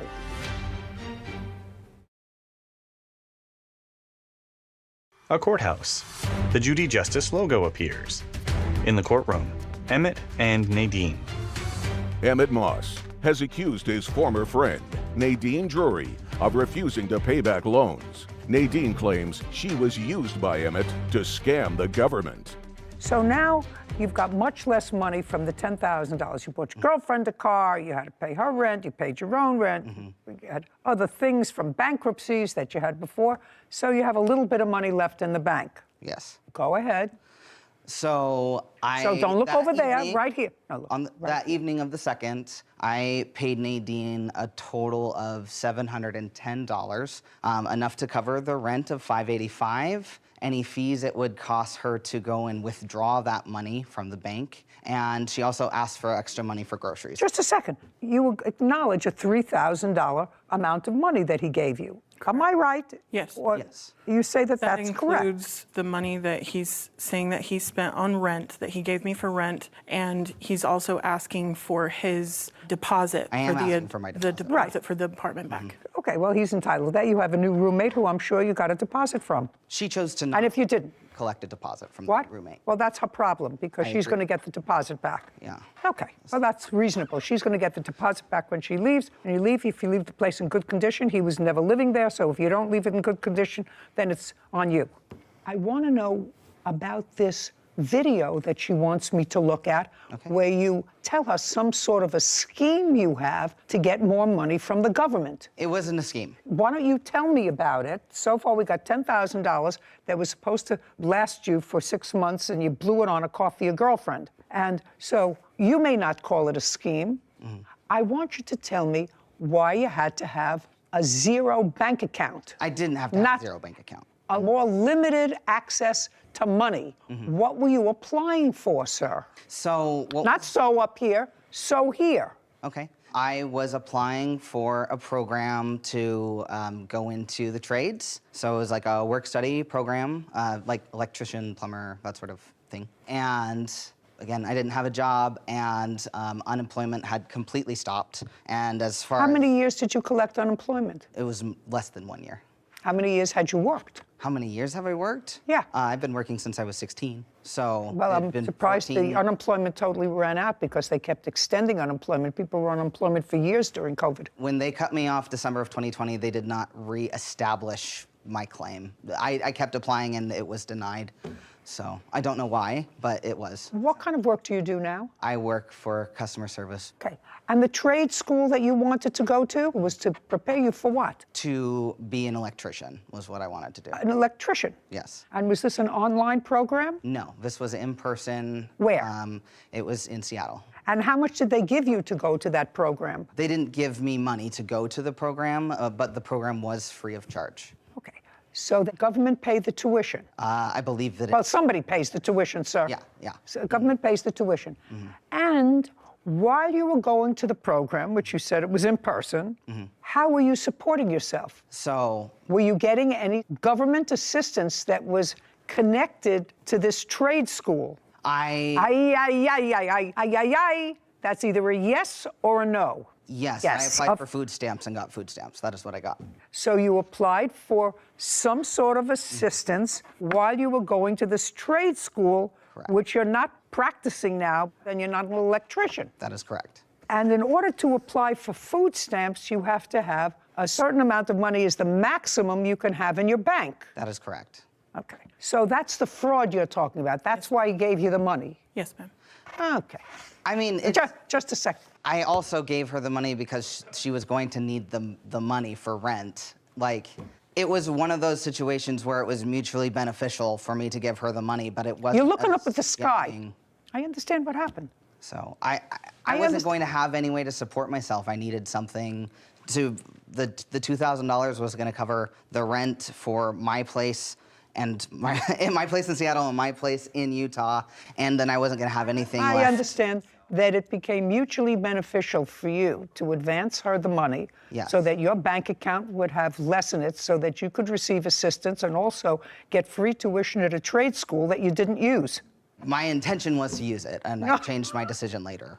Do you think the trade school charged the government once you enrolled in it? Yes. Yes, of course they did. And you know how much the tuition was in the trade school? Yes, you have to know. No, it was free to you, but it wasn't free to the government. Right, the government pays. $1,500 was what I was made to understand. Baloney.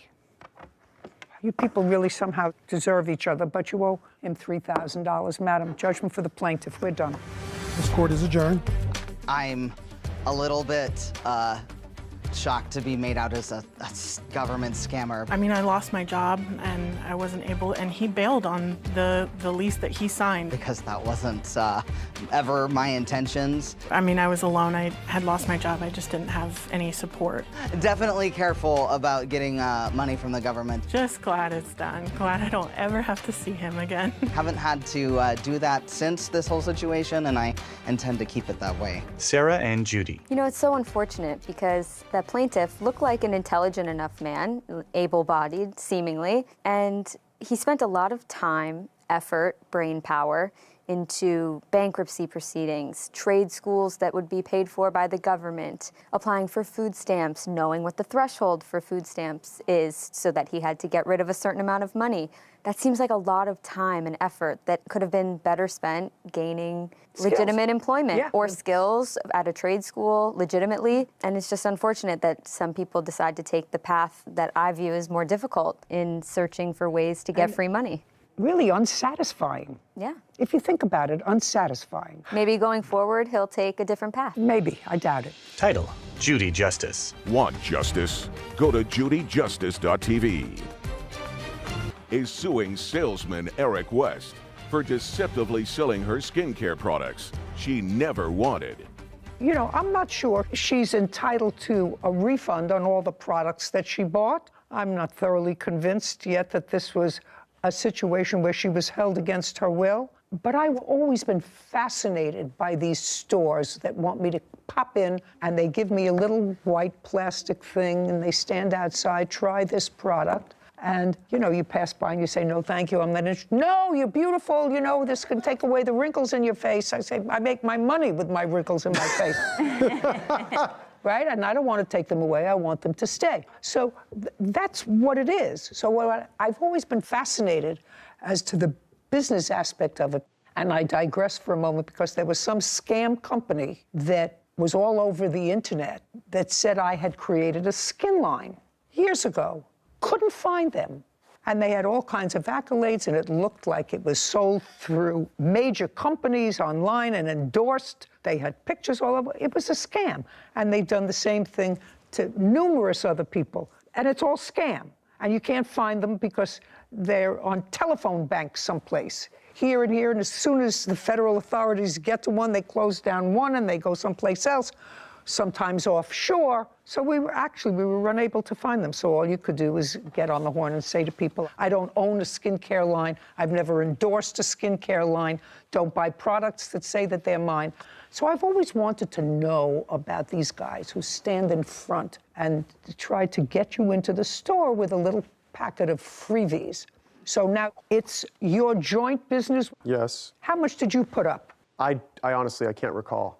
You can't recall how much money you put up? You've only been there 3 years. I know, I don't remember how much the initial investment was. Well, give me an idea. Was it $5,000, $500? A lot more than that. Well, if it's a lot more than that, you want to tell me how much your contribution was. Couple $100,000. It was a couple of $100,000. That was your contribution to the store. Mm-hmm. Uh-huh is not an answer. Yes, Your Honor. Where did you get the $200,000 from? I worked for it. For whom? I worked different jobs. How old are you? 37. And you had $200,000. You said a couple of $100,000. That's two. You had $200,000 so that you could invest that. Mm-hmm. Is that correct? Yes. And before having a skin business, I had a grocery store on the XL Mobile campus in Spring, Texas. Okay. We generated some revenue, and so I thought to open a spa and do products, sell products, and go that route. And I really do pride myself in integrity. I literally, every client that walks in, and I'm not just saying that. So if you pride yourself in integrity, and within a few days of being in your store and selling this lady who had absolutely no intention of going shopping that day, an $8,000 beauty wand that's going to make her look like she's 30, she says, listen, I made a big mistake. I don't want this product. I want to bring it back. Let's say I keep the creams, but this was $8,000, and I don't have that. Why don't you take it back? Your Honor. That's a question, Mr. West. If you pride yourself on integrity. I'm explaining. She came back way past the allotted time. What's the allotted time? We have a 14-day in-store exchange only for in-store credit policy when you purchase a product. She told me that she was using her husband's credit card. Now I'm coming to find out that it's her roommate or guy that she's living with. I don't know the whole story, but I can tell you that the whole interaction with her was extremely professional. There was no aggression. I just asked you why. Now you have a lady who I've met, actually. Yes. Just here, and she gets home and she said, my God, what did I do? How did I get this? A lot of fast talking here and a lot going on, and now I'm walking out with almost $10,000 worth of product, and I was going to buy a lipstick. And she says to you, I want to return this wand thing, whatever it is, for $8,000. And if what you're saying is you run a reputable business and you're busy and you've had enough money to put down $200,000 in this business, by the way, you do file taxes every year, don't you? Yeah. When was the last time you filed income tax returns? What year? This year. How much did you earn? $173,000. From this business? From different businesses, but yes. Are you in this location all the time? Yes, typically in that location, yes. When you're typically not in that location, where are you? Florida. Where? Miami. What do you do in Miami? Well, most people do, sit on the beach. Well, how often do you work? Pretty much almost every month, and I take my weekends and I fly and spend 3 days and then work. In Miami? Yeah. You go from California to Miami. Great. Caption, coming up. And she paid how much for all of that stuff? Nothing. She only bought one eye cream. That was the initial. Just a second. How much was the eye cream? It was $600, I believe. I have never, ever in my life spent $600 on eye cream. Eric smirks. A courthouse. The Judy Justice logo appears. In the courtroom, Linda and Eric. Defendant Eric West claims the plaintiff, Linda Bernadeschi, purchased products with a no-refund policy. Linda felt she could not leave unless she bought the items. So you still haven't answered my question. She comes into you within a relatively short period of time after she purchased all this product. She said, I don't have the money. I have to return this piece of equipment. And you said that she, oh, sorry, I Go apologize. ahead. She said that she found the products cheaper online a week and a half to 2 weeks later. She was upset. Just a second. Did you call and say you found the products cheaper online? Yes, but it wasn't 2 weeks later. How much later? A week at the most. Oh, which products did you find cheaper? The wand. I couldn't find the other products at all. Okay, but you said you found the wand cheaper. Is that what you told him? Yes. Now, you looked for the wand. You had to go on, like Sarah does, on the machine. Right. And look for it. And now I have to assume, Ms. Bernadeschi, I have to assume that if you went online to look at it, you tried it, because that makes sense. I want you to be very careful with your answer and not give me an answer that you think is going to help your case. But if I took the trouble to go online to try to find something, it would mean because I liked the product. So I would have tried it. No. Did you use the wand? No, I have not. It's still in its original packaging. There's no way it could be opened and sealed back up. There's no way. I looked online because I wanted to see how much I got ripped off for. Okay. And when you went online, how much did you find it for? $597, I believe. The same thing? Can I see what you found for $597? Kind of. Do you know what she's talking about? I know that when you go and you buy a Cartier ring from Cartier, you can get it online for a cheaper price. Listen to me, sir. It's not what I'm talking about. Okay, sorry. My apologies. Mr. West. I see what she's talking about. It's a very similar looking device listed for $575 from a different store. Yeah. Sarah shows her laptop to Judy. This is the initial one that I showed you for that amount. That's what the defendant handed us a copy of. This, for this price, is the same. I just copied and pasted the name of the machine into Google, and this came up. So it looks a little bit different, but same concept. Would you go back to the other one, please, Sarah, the first one? And I want you to show me the comments that gave it a 5-star rating. 2 reviews. Yeah, there. I just want to look at it. Looks like one from 2019. Okay, let me see the next one, please. And now that I'm reading it, this looks as if it's for a different device. This says electrobionic. So the review that's listed here looks to be for a different device. A different product. Yeah. Okay. No, she found it. Okay. She found it for me. Sorry. She found it for me, a different color, whatever. Anyway, so you called him about a week later. Yes. You called him about a week later and said, I found it cheaper. Yes. And what did he say to you? He said, well, I can't give you a refund. He said that would have to be up to corporate. So I'll have to get a hold of them and get back with you. Well, he never did. Taking what you say is true, you called him a week later and said, I found this very expensive product. The other thing were facial creams and potions and lotions, whatever. I'm not so concerned about those. I'm concerned about this $8,000 item. So you called and said to him, with regard to the $8,000 item, I found it cheaper. I don't think I told him that, no. Okay, now let me read the police report. Judy reviews a document. Okay. Have you seen the police report, sir? No, I have not. Okay. So this is a police report by an officer who you don't know and doesn't know you. What happened was, on the 8th of March, he received a dispatch to go to a location because the plaintiff had complained that she felt on the 21st of February that she couldn't leave the store, and she spent over $9,000 at the store. So he went to see her because the case was a false imprisonment case. And it said, while officer was en route, he asked his dispatch if there was any history involving your location. And it said there were 2 previous incidents involving your store. You're aware of that? Yes, Your Honor. Yes. And he read the papers of the events. There were 2 different complaints, 2 different complainants that were very similar that were reported by this plaintiff. Said that the other 2 victims were lured into the store and they felt as if they were not able to leave until they purchased products. One of the reports stated that the victim had spent over $100,000 on recurring charges and products that she didn't want. So, in a very small area, there's a little history there. I'm reading you what the complaints are, sir. Do you understand? Absolutely. Okay, let me finish. She continues reading. Okay, so the next day, on February 22nd, you said you wanted a refund for the device. This is what you say, not for the creams, not for anything else, just for the device. Yes. Okay. Your Honor, she didn't pay for the creams. She paid for 1 cream out of all the creams that she got. Whatever. Okay. But that's not where you made your money. No, I know, it's on the machine. That's not where you made your money, on the lotions and potions. Okay, suspect 2, that was you, told him he was unable to give her a refund and would have to be done by corporate. Were you the one who told her that? I spoke to her. That's No, I either a did not yes or say a that. no. No, I did not say that. Tell me what you said.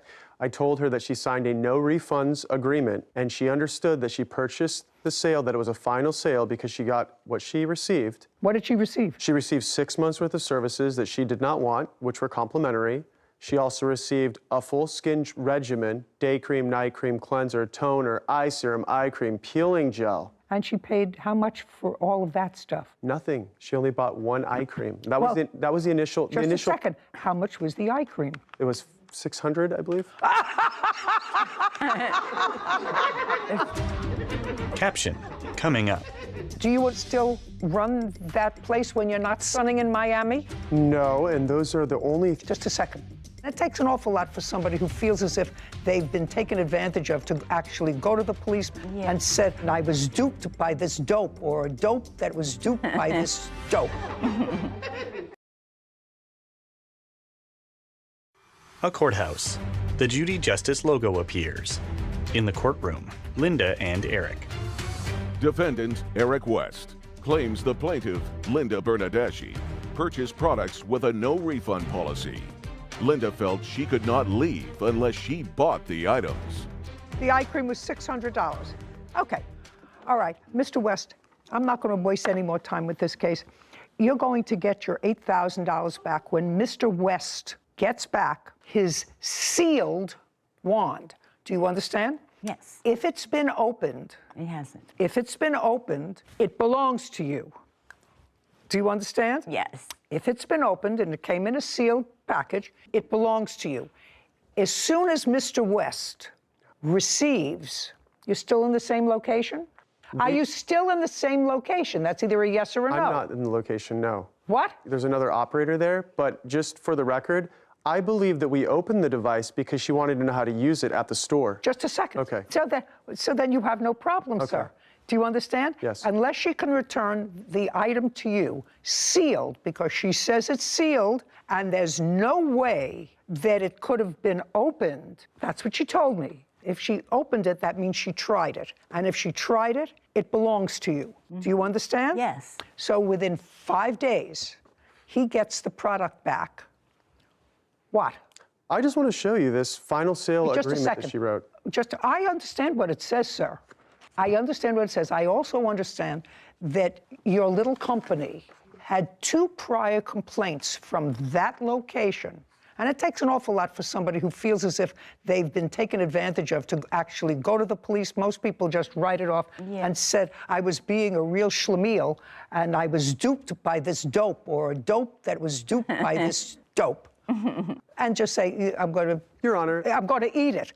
What I'm telling you, sir, is I buy an awful lot of junk for my face. That's what old people do. They buy lotions and potions and stuff. I even steal some of hers. And I have plenty of dough. I have never, ever in my life spent $600 on eye cream. Ever. And so if she spent $600 on eye cream, that means she could have bathed in all the other products and you still would have made money.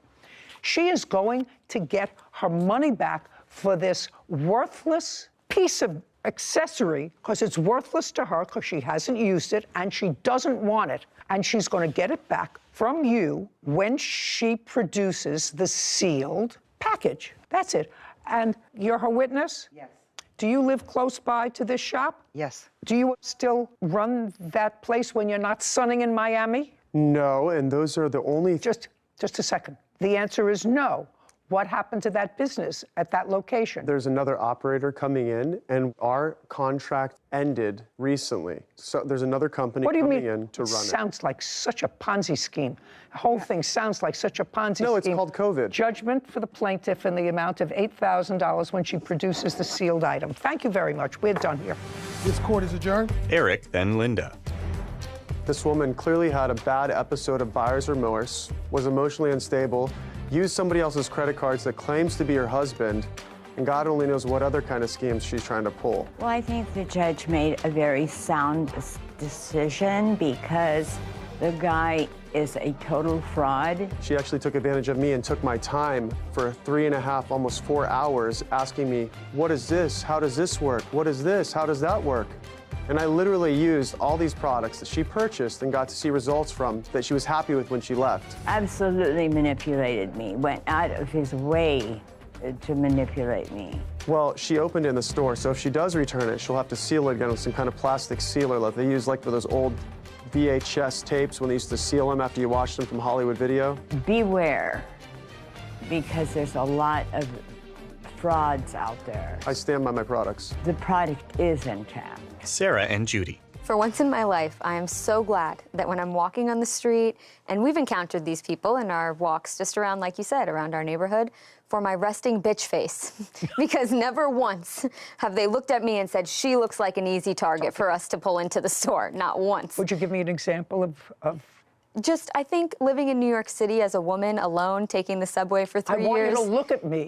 No, I can't recreate it. You know it when you see it. You know it when you see it. I'm sure it's on one of our episodes. But I just am so disgusted with people like that know exactly what they're doing. He suns himself in Miami on the weekends, all on the backs of these poor older people who feel pressured, and maybe like she was saying, she lives with someone who's a recluse, who I'm sure she doesn't speak to that many people, and that's the whole scam. And I just feel so terrible that this guy takes pride in his business that is scamming people. It looks like a little bit of a shady business that he went into for $200,000, and now somebody else took it over. And not anyone with a last name. Yeah, There's never anyone with a last name involved in these things. People have to be careful. You know, in the law, caveat emptor, let a buyer beware. That's okay. But this over-aggressive salesmanship reminds me, Sarah, of something that the Legal Aid Society, who were the defense team in family court, would argue in a closing statement in a robbery case to me. They would say to me, it's not a robbery. He was aggressively panhandling. That's what it was. It wasn't a robbery. It was an aggressive panhandle. This is just aggressive salesmanship, is what he's saying. Well, the line crosses between aggressive salesmanship and and what amounts to, at least in her case, and the case of at least 2 other people who went into that store, feeling that they were uncomfortable about leaving unless they purchased something. You know, you and I are tough birds. We would, you say, well, we're leaving. Oh, really? We're not leaving until we buy something? Yeah, right. But some people can't do that. That's not in their character. Anyway, if somebody puts them out of business, another business will just pop up. Because as, I don't know, was it W.C. Fields said, there's a sucker born every minute. I'm not exactly sure who said it, but somebody will tell me. Title, Judy Justice. Want justice? Go to JudyJustice.tv. Susie Canales is suing her nephew, Noah Tiarina, for the cost of a Toyota 4Runner. Court come to order. All rise. Judge Judy enters. Have a seat, please. Kevin approaches. Hello, Judge. Thank you. Case 2160, Canales versus Tiarina. Thank you. Judy turns to Susie. Ms. Canales, is this your son? Yes, ma'am. And his name is Chris? Yes. Okay. This case is about a truck. Toyota 4Runner, yes, ma'am. That was titled in your name, about 21, 22 years old, but was in the possession of your son, Chris. Yes, ma'am. And then Chris went to jail. Yes. And your great-nephew moved into that house. Yes, ma'am, correct. And you moved into that house with your wife, girlfriend? Fiancé. Fiancé. Yes, when are you getting married? So we're waiting on our second daughter in February, so after February. Okay, well, that's not the way we usually did it 100 years ago in the Stone Age, but I understand that that's the way a lot of people do it these days. Anyway, you moved on to the property. When you moved on to the property, in addition to some other things, there was this truck. When did you give your son the truck? In what year? It's always been his truck, but I titled it over to him in 2021. Okay, so you signed over a title to him. Yes, ma'am. So it's not your truck anymore. So what are you doing here, suing for it? He was never able to go and transfer the title or go and register it, so... Because there was not one. If you say that again, it won't be good for you. We don't shout out here. I run a very organized shop. Got it? Yes, ma'am. Great. Okay, so you acknowledge that it's always been his truck. Did you buy it new? I bought it used for his graduation in 2005. What's the value of it? Just between $3,000 to $5,000, but that's based on 100,000 miles and good condition. So okay, Chris, stand up, please. On what date did you go to jail? April 20th, 2022. How long were you there? Till July 11th. What were you there for? Drug charge. Is that still pending? No, ma'am. When you were arrested or when you were incarcerated, was there an engine in this truck? Be very careful in your answer. Was the truck running? Yes, ma'am. How many miles did the truck have on it? Roughly 220,000. And you were in the house and you disposed of the truck? Amongst other things, yes, ma'am. All we're talking about here is the truck. Okay. On what date did you dispose of the truck? In August, whenever me and Susie made a verbal agreement for me to have ownership of the truck because it was no longer running. How did you dispose of it? It was towed away to a junk shop and used for parts. You have any paperwork? I have paperwork for the towing. Great, I'll see the picture and I'll see the towing receipt. That tells you that it wasn't working. With the new mileage, about 1,900 to 4,000 would be the range. Again, for good condition. Judy reviews a document. Okay, and this is an invoice for $75, junked vehicle towed, no keys, no title, doesn't run, wrecked. Kevin. Yes. Show this to Chris. Kevin hands the document to Chris. So that's what you're suing for. You're suing for the value of the truck because it's been junked, so you want $5,000. The truck, at best, if it were running, would be $1,900. According to this, it wasn't running. Now, Mr. Tiarina? Yes, ma'am. I want you to tell me the conversation you had with your aunt. Her son was now out of jail. Because if this happened in August, you got out of jail July 11th. Yes, ma'am. Where did you go? I went to my mother's house. And that was before the truck was towed. Yes, Your Honor. Chris, did your cousin tell you that the truck wasn't running? No, ma'am. When did you find out that the truck wasn't running? I was always assuming that it was running. I did attempt to contact him, and he told me to come pick up the truck. And I told him I was on my way. I believe it was on the July 15th. We have the text messages here. I'd like to see them. Chris hands documents to Kevin, who brings them to Judy.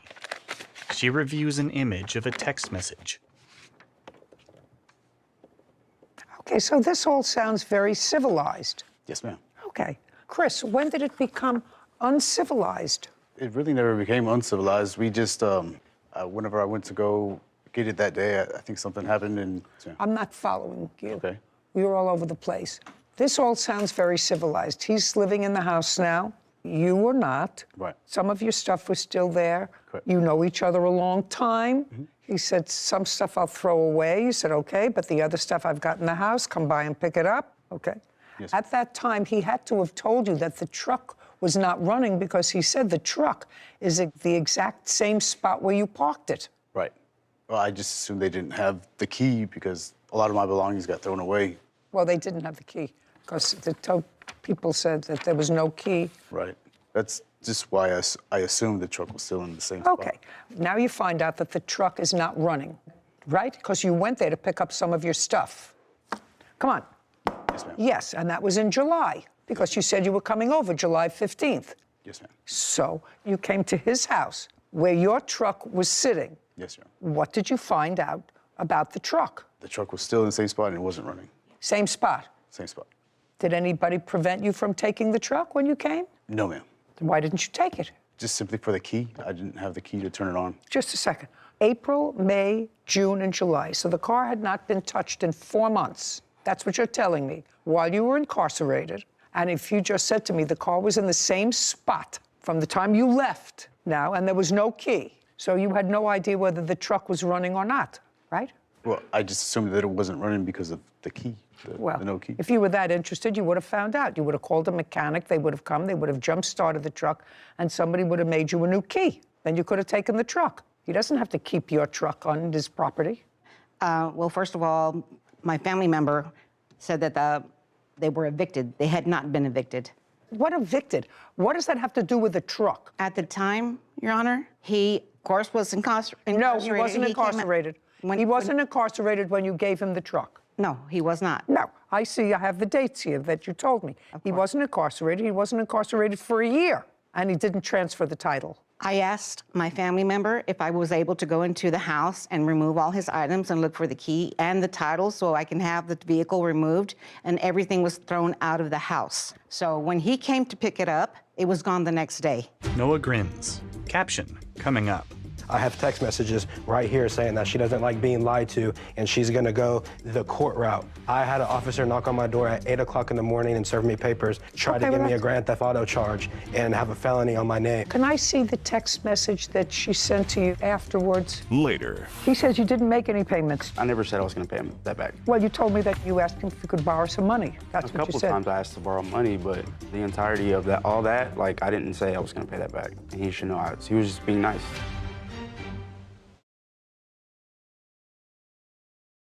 A courthouse. The Judy Justice logo appears. In the courtroom, Susie, Chris, and Noah. Susie Canales claims her nephew, Noah Tiarina, owes for the cost of a Toyota 4Runner. What I'm telling you is he was not prevented from taking the truck the day that he came, which was mid-July. He didn't dispose of the truck until August. That's what this receipt says. I think. No. This invoice was prepared 2 days ago. Yes, ma'am. Well, this doesn't say when they took the truck. How did you get this invoice 2 days ago? It was from August. I got the invoice because I needed it for evidence, and the towing company that sent me that invoice gave me the incorrect day because they sent it to me on the day that they sent me the receipt. Doesn't say the date it was towed. Junk vehicle towed. You have any email communication or text communication immediately after the vehicle was towed or before? With her? Yes. I called her the day that it was towed because I have respect for my family member, and I said, I'm towing the truck. It needs to get off of my property today. And she said, mijo, I feel like I should be compensated for the truck. How much do you want for the truck? She said she wanted $500. I told her that I could pay it in monthly increments. Why would you want to buy a truck that was worthless? Because I have respect for my family, and I hold family very close to me. And if she says that something's not right, I'm gonna make it right.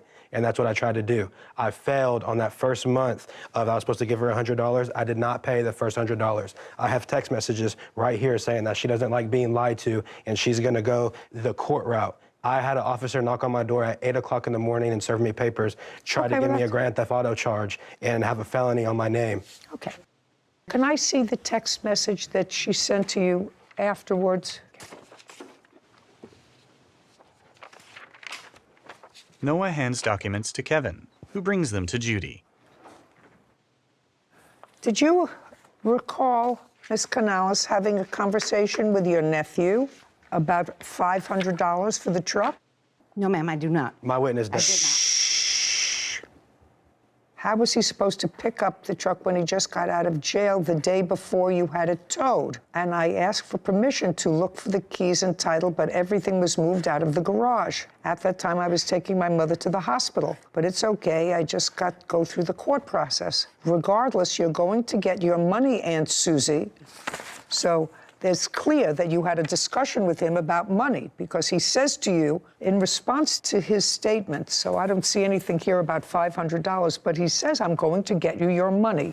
Well, you didn't say to him, what money are you talking about? I just told him I was done. You said, I'm tired of the back and forth, which leads me to believe that that's exactly what happened. Do you have any other documentation of this communication that you had with her? I mean, it's a useless piece of junk of a car anyway. The only thing I have is a letter of me mailing her the money order. That letter that I mailed her, I have no idea where it is. Well, I don't know where it is either, but that's a self-serving document. I don't care. But you acknowledge that you told her that you would pay her $500 for the car. She's the registered owner. Is that correct? Correct. Judgment for the plaintiff in the amount of $500. I believe you. Your Honor. This court is adjourned. Chris. He knows he did us wrong, and he knows he's lying right now. This is the only reason why he's acting like that, and that's why the reason my mom is so upset. It's sad that it had to end that way for a family member, because family is something that I hold very close to my heart, and I don't like to see it end that way. He had free run of all my belongings, and he ended up selling it. But at the end of the day, it's my livelihood and my fiance's little livelihood that's at stake. He knows what he did. I did not take advantage of my own family. Never. Yeah, it's tore us up a little bit. It can't be put back together. Judy and Sarah. Troublesome. Tell you some of the troublesome things that I didn't even want to go into with them. He went to jail in April. His mother knew where the car was. She could have gone to get the car. She had 4 months. Yeah. Her son went to the house when he got out of jail in July. And all he had to do was do the same thing the defendant had to do, call a tow truck, have it towed to your house. Right. Get an extra key made. Right. And I thought that he was actually a pretty good nephew. Yeah, I did too. He didn't have to pay for the car, but he felt for his aunt and the situation that she was in. And well, he was just trying to be respectful and probably keep the peace. Exactly. Between everybody. Well, again, no good deed goes unpunished. I was just about to say that. Case 2123, Valenzuela versus Jenkins. All parties, please step forward. Javon Valenzuela claims his former friend, Darian Jenkins, owes for unpaid loans and bail money from a false arrest. Mr. Valenzuela, it is your claim that the defendant, who is a friend of yours, owes you for some small loans that you made to him. Yes. And then it is your claim that he had you falsely arrested. Yes. And you want damages for that. You've known him for a while, according to your complaint. You knew him, you were friendly with him, and then he moved out of state and then moved back. Where did you move to, sir? To Colorado. And you moved to Colorado from where? From Texas. And in Texas is where you knew the plaintiff? Yes. In what year did you move to Colorado? 2019. And in what year did you move back to Texas? This year, 2022. And why did you move back? Why did I move back? You moved to Colorado for what? My family was up there, yeah. And then my family went back to Texas. Oh, so you moved with your family? Yeah. How old are you? I'm 29. Did you live with your family in Colorado? No, we didn't all live together, no. The reason you say you came back to Texas was because your family came back? Yeah. Did you have a job? Yes, I did. Where? I worked from home. What kind of work? For a newspaper. In Colorado? Yes. What did you do in Texas? Whenever I moved back, I was still working from home, but they let me go. I got laid off. When did you get laid off? I would say June. June of this year. Yes, ma'am. And what month did you move back to Texas? Oh, I had already moved back in May. When you moved back in May, where did you go to live? I was living in hotels. But there came a point when you had no money. It got to a point. When did it get to a point when you had no money? Maybe July. And when did you contact Mr. Valenzuela? I'd say July. You didn't contact him in May when you came back? I just want to say that's a lie. When did you contact him? I mean, we talked while I lived in Colorado. You know, we always text each other, so. Well, when you contacted him in July, what did you say to him? I couldn't say exactly what I said, but. Give me the gist of it. Let me borrow some money, I guess. Okay. And you needed it for living? Right. And what did he say to you? He did sometimes if I asked him. Okay. And how much did he give you? Here and there, maybe 100, maybe 2 every. No, altogether. Altogether? Oh, I couldn't say how much altogether. You couldn't say? I couldn't say, maybe a few hundred. Did he give you money for housing? A couple times he did. How much? 100 here, 100 Do you have there. a record of how much you gave him, sir? I do. Okay, because he's already said, and would you read that back to me, Whitney, please, about borrowing? Said, let me borrow some money. Right. Okay, let me borrow some money. So tell me how much money you let him borrow. $1,200. Show me. Javon produces documents. Okay, now tell me what that is that you're giving him, all those papers that you expect me to read. These are screenshots of every time I sent him money. Oh, can I see it, please? Okay, get ready, Sarah Rose. Caption, coming up. Anybody who came could see that your lip was bloody. You say he fell, must have fallen outside. You don't know how that happened. But if you both are alleging that there was a fight, police would look at you and say, well, he's injured. They wouldn't have arrested you unless you had a warrant, right? Javon shakes his head. A courthouse. The Judy Justice logo appears. In the courtroom, Javon and Darian. Javon Valenzuela is suing his former friend, Darian Jenkins, for unpaid loans and damages from an assault. So every time you gave him money... He agreed to pay me back. No, he's already told me that he called you and asked if he could borrow some money, and you said yes, and he said, I don't know how much it was. So if he doesn't know how much it was, you have screenshots of it, and Sarah is going to add them all up. Okay. Judy hands documents to Sarah. Of all the money that you said that you borrowed from him, how much did you pay back? 120. Good guess. Did he give you back $120? No. Did he give you back anything? No. Nothing ever? No. Okay. So while Sarah is adding that up, there came a point when you left the hotel. Is that right? Yes. And Mr. Valenzuela probably got tired of giving you money and said that you could stay in a spare room in his house. For the most part, yes. And you moved in August of 2022, the end of August. Yes. And then in September, you had a fight. I don't care what the fight was about. It became physical? He was physical, yes. No, I wasn't, Your Honor. No, I wasn't. Let's say you had an argument that spilled out into the street, because this becomes very important, because there's the other charge is false arrest. And it was a false arrest, you claim, based on his statement to the police that you assaulted him. Right. Right. He says, yes, you had an argument, but you weren't arrested on his allegation that you assaulted him, but you were arrested and held on an outstanding warrant. When the police responded, they found that there was an outstanding warrant. So now I want you to tell me, in September of 2022, did you have an outstanding warrant? That's either a yes or a no. Well, it was on a payment plan. I don't care what it was. Did you have an outstanding warrant? Yes. And the outstanding warrant was for a what? Traffic tickets. What kind of traffic ticket? I think I was speeding, and I didn't have my license either. So speeding, driving without a license. What else? You have insurance? I think it was insurance. Not think. Speeding, driving without a license, and no insurance. And no tags. And no tags. And for that, you got fined. Yes. And you didn't pay the fine. I was paying it. Well, there wasn't a warrant outstanding because you were cooperating and paying the fines. The county that I'm in, they said, the police officer said, it doesn't matter if you're on a payment plan. They'll arrest you if they want to. Mr. Valenzuela, did you miss payments on your fine? Yes. Perfect. And so when the police responded to this kerfuffle that was out in the street, when they ran both your names, your name came up with an active warrant. Yes. Well, that's easy. So that you were arrested on the outstanding warrant. I would have never been arrested, though, if he wouldn't have acted. If he didn't call the police. No, he didn't call the police. Who did? My neighbor did, because the way he was acting. So your neighbor called the police, but for the outstanding warrant, I don't know whether the police would have taken you into custody. You had an injured lip. They could see that your lip was bloody.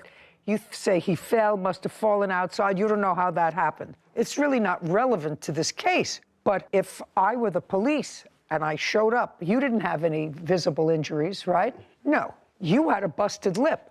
If you both are alleging that there was a fight, police would look at you and say, well, he's injured. He's got a busted lip, got to sew it up. They wouldn't have arrested you unless you had a warrant, right? Right. Good. So that's not his fault that you had a warrant. It's not his fault. I have that total. It's $2,727.56, and that's including some direct payments to Motel 6s and other housing accommodations. Includes that? Yes, in addition to direct payments to the defendant. Great. He says you didn't make any payments.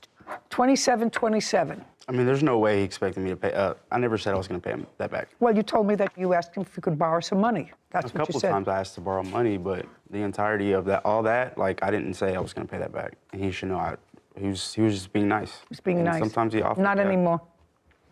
Yeah, not anymore. You have a job now? Yes. Okay, great. 27-27, judgment for the plaintiff. We're finished. Thank you. This court is adjourned. Darian. I think he was just mad overall, so he just picked something to get me back with. Just like he said, he thought I was being nice. Why would you say you're going to pay me back, but then not pay me back? He was screaming, yeah, he was screaming, yeah, just screaming, cussing, like, embarrassing. He was acting crazy, and because he was acting crazy, woke up the whole neighborhood. Well, he was drunk, going crazy outside, running around the apartment complex, so she called the cops on him. That's what made my neighbor call the cops, and that's why they came. Oh, no, there's no friendship. It's gone. Yeah. Don't have friends like that, but also don't bite the hand that feeds you. Nothing comes good out of it, so.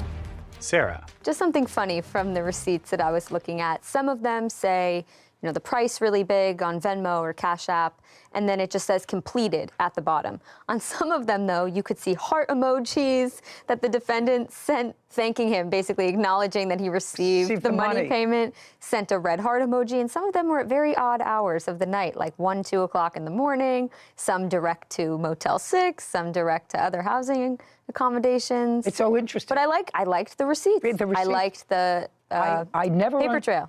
Right. Yeah, it's made it easy. It's true. And because when people say I gave him cash, and even with an ATM slip, you never really know if the cash transferred hands but this actually makes our job much easier. Yes, it does. Title: Judy Justice. Want justice? Go to are suing their former friends, Marina and David Quadra, for illegal eviction and property damage. Court come to order. All rise. Judy. Have a seat, everybody. Kevin approaches. Hello, Judge. Case 2072, Burroughs versus Quadra. Thank you. You're welcome. Mr. and Mrs. Quadra, you were living in a home, in a house? Correct, a townhome. That you didn't own. And for how long had you been renting that home? We did not rent out the home. How long, if you didn't own it, then you were renting it? We rented it for 2 years, Your Honor. It gets scarier if you have a fixed position in your head so that you're not listening to my questions. Do you understand? Yes, Your Honor. When did your lease start? July of 2020. And when was it to terminate? It was terminated August 1st, 2022. And it was terminated by an eviction? Correct. And you were evicted because the landlord said that you sublet the apartment to these people and their family? Correct. And they were people who you knew, both in the military? Just him. What do you do? I'm a federal employee. And you? I'm active duty, ma'am. But you knew each other from work? Correct. Where did you move in August? National City, Your Honor. How far is that from your prior residence? It's about 30 miles south, Your Honor. Are you in a home that you own or that you rent? We are still renting. How much are you paying in rent? $21.50 a month. You have a signed lease? We do. When did that lease start? August 1st, 2022. And why did you choose to live in National City? It is closer to where he is stationed. It is also the... Don't speak. Yes, Your Honor. How much closer? To his job. To his job? It went from a 30-minute drive to a 15-minute drive. Okay, so that's better. Correct. You were evicted. You were served a notice of eviction on what date? They let us know a month before August. They gave us a 30-day notice. Now, did the plaintiffs have any furniture in the home that you were evicted from? Prior to us being evicted, yes. Yes, prior to your being evicted. And what furniture did they have? 2 dressers and a bunk bed. Anything else? That's as far as furniture. And what furniture did you have in there prior to being evicted? A full living room. And when did you move that out? On what date? The 30th of July, 2 days before our moving date. So you moved out all of your furniture? Correct. And how much were you paying in rent in the place from which you were evicted? $25.95. Oh, I didn't write that down. How much were you paying in the new place? The place we are in now, $21.50. So you're paying less rent? Correct. It's substantially smaller. And substantially closer to his place of employment? Correct. Good. Now, do you want to tell me your version of how they came to be living in your house? We received a call one night. It was very late, 10 p.m. Robert was very upset, crying. He had nowhere to go. He? Correct. Robert had nowhere to go, and Kelly was asking for a divorce. He asked if he could crash on the couch. We have a toddler at home, so I asked him to sleep in our guest bedroom instead of the couch. He stayed that first original night, and the next day he needed to job hunt as he was jobless. We offered to watch his child. He looked for the job and he came home. He asked us if he could stay for a while in that guest bedroom until he got onto his feet with the job. He offered money to just help out with utilities and How much? $1,000. $1,000 a month? No, just $1,000. And our words, when he had asked, and we asked him, how long do you think it will take you to get on your feet? It was just a couple weeks. Okay, so he was offering $1,000, correct, which was 40% of your rent, to stay for 2 weeks, to stay in your guest bedroom. Mm-hmm. Pretty decent. Did he give you the $1,000? He did. And he gave you the $1,000 on what date? He gave us the $1,000 on May 29th. And when did he start staying there? He started staying with us May 21st. Then what happened? He stayed with us for about a week. Everything was okay. He job hunted. I helped with the child. Within this week, he... Look at me.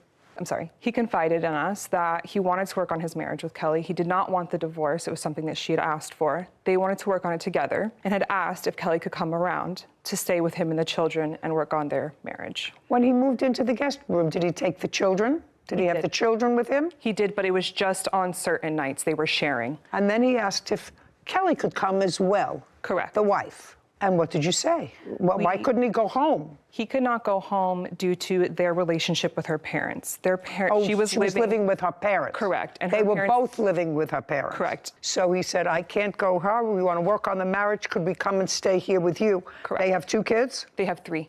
They have 3 kids. And how many dogs? 4. 4 dogs. So far, you get 4 stars if you let her come. I wish it would have worked that way. No. You don't understand that that's where I'm at so far. Yeah, of course. So now, May 29th, he gives you the $1,000. She moves in when with the dogs? So we had a long trip planned to Vegas. We let them know that after we had left, she could come stay while we were gone. What month? June? June, correct. How long were you away? We were away for 5 to 6 days. Well, what was he going to do when she came there with the 4 dogs, 3 kids after 6 days? What was the plan? This was never a plan of, here's a lease agreement you are going to rent from us. It was just I need somewhere to stay. Can they please come for this short period of time until we figure this out? Great. Okay, now let me hear your version of the events. When you went to stay there with your children, you were having trouble with your wife. It's incorrect. Incorrect. Caption coming up. What I said was, because I believe her. I believe that you called her and said exactly what she said. She told me. I mean, I didn't have to have Whitney read it back. I believe that that's what you said. So I don't want to hear baloney about school districts. You were having trouble with your wife. And later today. You can't have it both ways. It's a Ms. Dion. complicated case. It's not complicated. It's very simple. You didn't have a written contract. If you had an oral contract, that's one thing.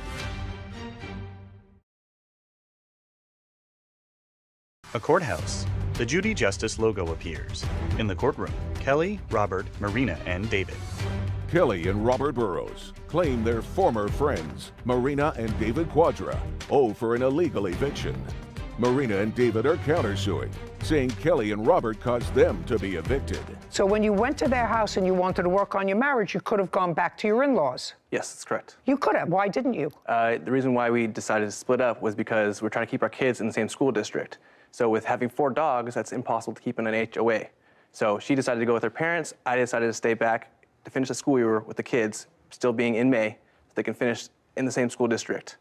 That's why I decided I needed a mailing address so that they could stay in the same school district. So you mean this discussion that she just said to me about you having problems, marital problems with your wife, that never happened? Irrelevant. It's just... That's not what I said. What I said was, because I believe her. I believe that that's what happened. I believe that you called her and said exactly what she said. She told me. I mean, I didn't have to have Whitney read it back. I believe that that's what you said. So I don't want to hear baloney about school districts. You were having trouble with your wife. No, ma'am. No. No. And you didn't tell her that. We had been moved out of our old place of 6 years in El Cajon, and we were trying for 6 months to find a new place. So yes, it does put a lot of stress on a relationship, but we did not have any marital... Mr. Burrows, you know what my strong suit is, and there's no question that the cameras just caught your face. My strong suit is being able to spot a lie from a mile away. And I'm telling you that there's no question that you called her late at night and said, I'm having trouble with my wife. She asked me for a divorce. Can I come and stay with you? There's no question that whether it was true or not, I don't know, because clearly you're a liar. So maybe it wasn't true, but that's what you told her. Your Honor, may I speak? You want me to call your parents? Please do. Would you like me to call your parents? I'm just asking you, would you like me to call your parents? No. Of course not. That's an easy thing for me to do. Part of what was going on was that we lived in our home for 6 years, and the homeowners had moved back in, and so they asked us to leave, and we had been actively searching for a home. So yes, it did put a bit of a strain on our marriage, and I took my dogs with me so that I can keep my operating business at my parents' house, because I am a dog boarder, dog sitter, and I did not want to shut my business down. And during this time, tensions, little things happening at my parents' house. So I said, you need to go see if you can rent a room or find somebody that can help you in the meantime till we can actively keep searching for a place for our family. We tried 5 different homes and we didn't. I don't care. What I said to your husband was he lied to me. Because there's no question that he called, and whether it was true or not, that he said to your friends, I need a place to go. Do you have a place that I could stay on the couch? There's no question he said that to her. That is true. Yes, that is true. Okay, well, then I want you to introduce your husband to the truth. Is it true? It's something that he hasn't met, because that's not what he told me what happened. Correct. So that was a mistake of his. That was a mistake. And you know what happens when you lied to me once? Your case is dismissed. Because what you're suing for is being evicted, and you go, blah, blah, blah, blah, blah, blah, emotional distress. You lie to me once, your case is dismissed. Now, we're going to come over here. You have a counterclaim. Your counterclaim is money owed for property damage. Correct. And for damages for eviction, because what happened was your landlord evicted you because she comes with her 4 dogs, 3 gerbils, 2 parakeets to your house, and the owner of your condo doesn't want her any more than the owner of their last condo. Of course. Didn't want them. Got to save your money, buy your own house, so you can have as many dogs and parakeets as you like. You moved into a place that's nicer? Absolutely not. Tell me what the papers said when your landlord notified you of the eviction. Do you have them? We do. I'd like to take a look at them. Yes, no problem. Marina hands a document to Kevin, who brings it to Judy. There was also in that piece of paper a $250 fine through our HOA from the whole commotion that he caused the day of asking them to leave. Just a second, you were a month-to-month tenant? Correct. You didn't have a lease for 2 years. You were a month-to-month tenant. We had a year lease, and then when the year was up, we moved month to month. They didn't evict you. No, they just gave us, they asked us Just a second. You're lawsuit is for damages, punitive damages for an eviction. You weren't evicted. Well, we were asked to leave if we... No, they just decided not to renew your month-to-month lease. Due to the... I don't care what it was due to. Listen, if I owned a property and you let 3 kids, 4 dogs, moved into my condo for 6 days, I wouldn't renew your lease on a month-to-month basis either. I don't care whether they were there for 2 days, 4 days, a week, or a month. You understand? Understood. Okay, so there was no eviction. So the punitive damages for that, forget it. Money owed for property damage. When they moved out, what did they damage? And how much did it cost you? There was a hole in the molding from moving the dressers down our stairs. They bonked it, bringing it out angrily because they were mad that we asked them to leave. We have the letters from our landlord stating everything that they had to deduct from our deposit. Just a second, a hole in the wall. And how much was the hole in the wall? The molding was... No, just look at the paper and tell me how much was the hole in the wall. The painting was $180 and the molding repair was $200. Now, did you damage the molding when you were moving a dresser out of the house? Not that I'm aware of. Okay, not that you're aware of. You want to try the truth now? Was there a hole that you created moving a dresser out of the house? When David and I were moving our dresser over the stairs, down the stairs. Who's David? The defendant. So you were moving out the dresser with him? Careful, introducing you to the truth. Did you move the dresser with him? I did help move the furniture Your case is dismissed. The counterclaim likewise is dismissed. We're done. Thank you. This court is adjourned. David, then Kelly. I take it as a win. The initial suit was them against us. Their suit got dismissed. We lost a lot of things and a lot of wages. That was just us being good friends. We definitely learned our lesson. We will never help another crying husband on our doorstep claiming divorce again. People that are offering to be nice to you in times of need don't charge you. They kind of cried, oh, marriage and divorce the whole time, knowing that we're young and married. It's something we take seriously in our lives. And we're still trying to build our lives back. Judy and Sarah. I should actually make a party to introduce all those people to Mr. Truth. I agree. There's a lot of mismatch. Doesn't make sense. If you're going to stay with a friend for a few days, you don't bring a bunk bed and 2 dressers. No. I've stayed with friends for a couple days, long weekend. You bring a bag with some clothes. Even with your kids. Yeah, you don't bring furniture. You don't bring any of that. So there's a lot of discrepancies. Things that didn't make sense. And if it doesn't make sense, it's usually not true. Agreed. Case 2041, Dion versus Everson. All parties, please step forward. Caitlin Dion claims her former employer, Scott Everson, breached their contract to buy her baby shoe business.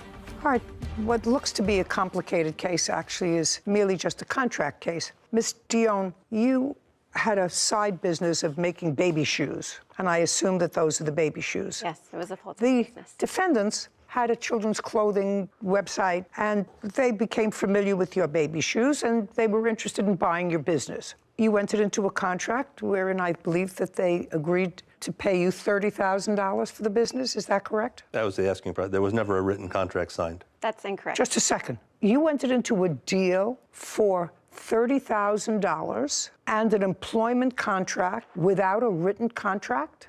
I have the written contract here, Your Honor. Oh, yeah.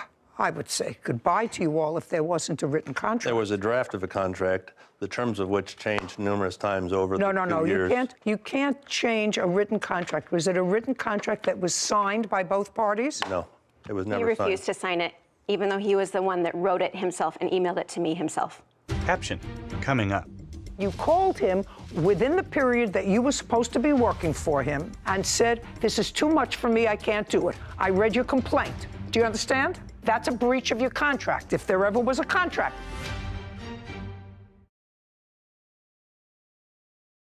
A courthouse. The Judy Justice logo appears. In the courtroom, Caitlin and Scott. Caitlin Dion claims her former employer, Scott Everson, breached their contract to buy her baby shoe business.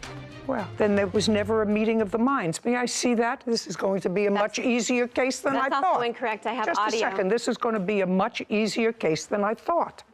That's the latest draft of an agreement of which there were several drafts prior to that. Listen to me, sir. It doesn't make any difference to me. She's suing you because you paid her pursuant, I assume, under this non-contract, according to you, $31,000. In good That faith. was both for a piece of her business and for her staying on for a period of, I don't know, 4 months, 6 months? That was never agreed to. Neither was the $30,000. Do you understand? You can't have it both ways, It's a Ms. Dion. complicated case. It's not complicated. It's very simple. You didn't have a written contract. If you had an oral contract, that's one thing. I do have that, actually. I have audio that we can play right now telling him that he promises to pay me $30,000 regardless of how long I worked for him. Just a second. The original deal that you had was for $30,000. There was actually an original deal that was much more than the contract he took months to change to sign. There's no question that under the terms of what you both thought was reasonable, you agreed to accept $30,000 from him for the business, and you would stay with the business for a period of time, either 4 months or 6 months. I'm not exactly sure what it is, but that is totally reasonable because he wasn't in the baby shoes business. According to your complaint, you were going through some marital difficulty, you were going through other major problems, and you called him within the period that you were supposed to be working for him and said, this is too much for me, I can't do it. I read your complaint. Do you understand? That's a breach of your contract, if there ever was a contract. That was, listen to me carefully. Look in the contract, it says that he would take away $400 per week that I did not work for him. This is not, listen to me, Ms. Dion, listen to me very carefully. This is an unsigned contract. Why didn't you send it to me then? Just a second. He gave you $31,000. He did not. He gave me $5,000. Just a second. He says he gave you over the period of time $30,000. Did you give her? I have to. But just a second. In the period of time that we've known Ms. Dion and worked with her, I've given her $31,668. I have proof that says otherwise. I'd like to see it. Here are my hourly No, not that. Those are paycheck stubs, of which of the $31,000 she received, that were not $10,000 part of the business purchase price. Listen. No, you're right. That was pay stubs. I have to explain something to you. There was no written contract and clearly no meeting of the minds based upon what you both told me today. What was I supposed to do? I signed the contract and gave it back to him. Then you should have done nothing. If he didn't sign it, you should have done nothing. I was a single mother at the time. Ms. Dion, you have to understand, this is a court. He had all of my assets. This is a court. It's not Dr. Phil. You had no written contract, and if you had no written contract, you had to have an oral contract. I do.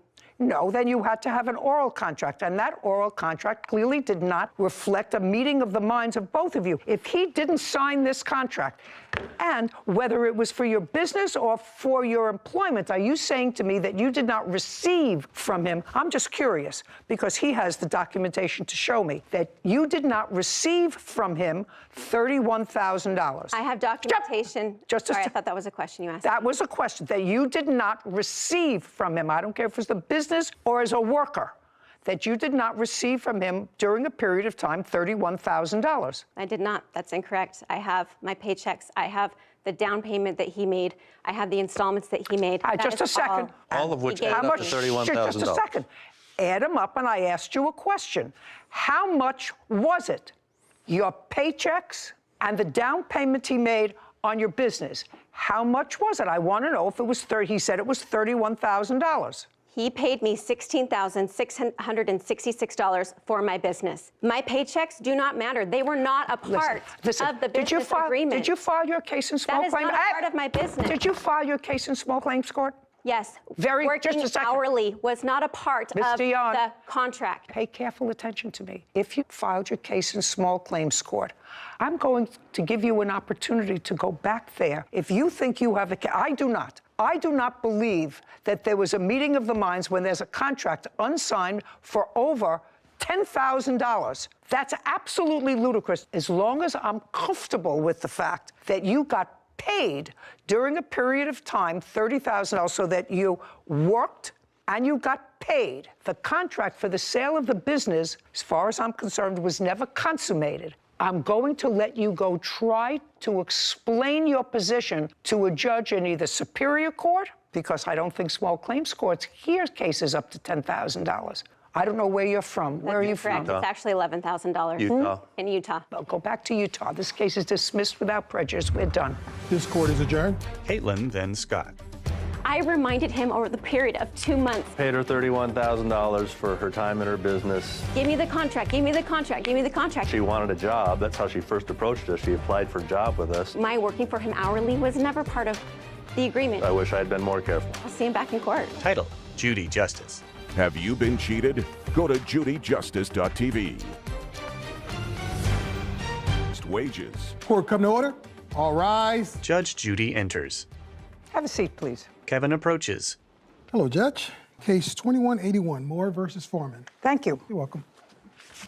Mr. Moore, you're suing the defendant because it is your claim that you sold him, I believe, 4 piglets, and he never paid you for them. Yes, Your Honor. That's what the case is about. Now, tell me where you live. I live in Pinehurst, but outside of Pinehurst, south, in a valley.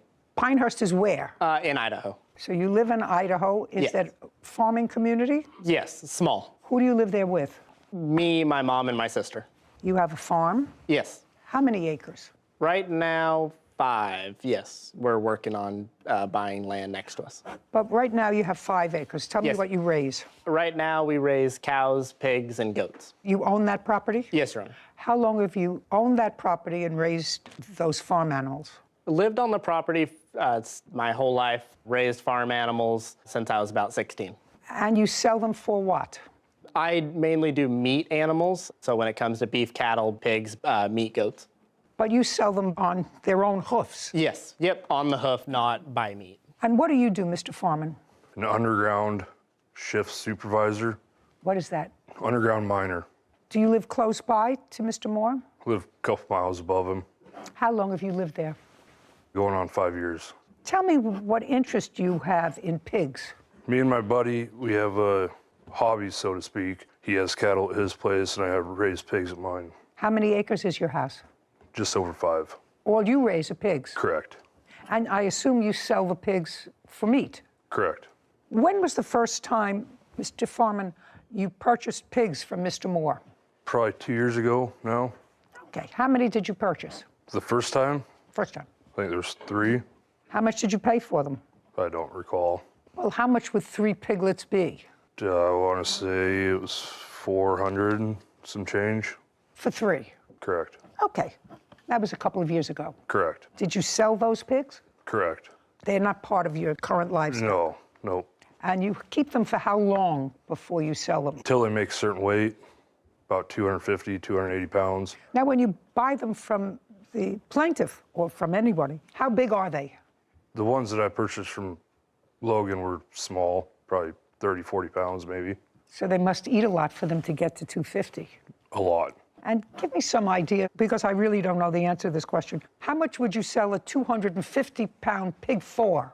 If they're totally butchered, cut, and wrapped, it's about $800 to $900. If I'm doing the cutting and wrapping, And if you're not? then I sell it for hanging weight. So whatever the animal weighs after it's butchered out, then we set a price for that. Usually $3.50 to $4 a pound. You pay about $125 for them. You feed them for a year.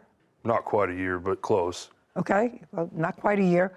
And then you sell them for 6 or 7 times what you paid for them, minus the feed, whatever that is, minus what it is to feed. Except for there's more than just the feed. There's all the time and labor it goes into cutting and wrapping. Absolutely. And But you make a profit. make a profit, yes. And you don't go that route. You sell them when they're young? Correct. That's your business, to That sell is. them when they're young? Yes. Okay. So the first time Mr. Foreman bought from you, evidently things went well. Tell me about this most recent sale where there is an issue. Yes, so Brandon contacted me that I had 4 pigs available. Did you advertise that you had them available? I did not. I have a family member that works at a gas station that he goes to. She mentioned to him that I have pigs for sale. Is that how you found out? That is correct. Okay, go. That I had pigs for sale. And then he got my number from her. He contacted me, said that he is interested in my pigs. We set up a time for him to come meet and look at the pigs. What date? It was July 28th, 2022. Okay. And then he came and looked at the pigs then, and he liked them. How old were they? They were 2.5 months, which would be right around 40 to 45 pounds. And you had 4 of them? 4, correct. Is that how many there were in the litter or however? No, those were just the ones I had left. There were 9 in that litter. So you had already sold 5? Yes. And 4 left? Yes. Is that the time you usually buy them, Mr. Foreman, when they're 2.5 months old? No. How old are they when you usually buy them? It depends. Depends on what? Price, money. where they're at. Well, so give me a range. What? So these ones were relatively close. I didn't have to travel far. At the time, they seemed like a pretty decent price deal. And what did he sell them to you for? Caption, coming up. You want to take the pigs, you didn't have any money at the moment, and what was the deal that you came up with? That I would pay him for them when I was able to. Nah, that I don't believe. That I don't believe. That is the truth. Then he's foolish, because when are you able to?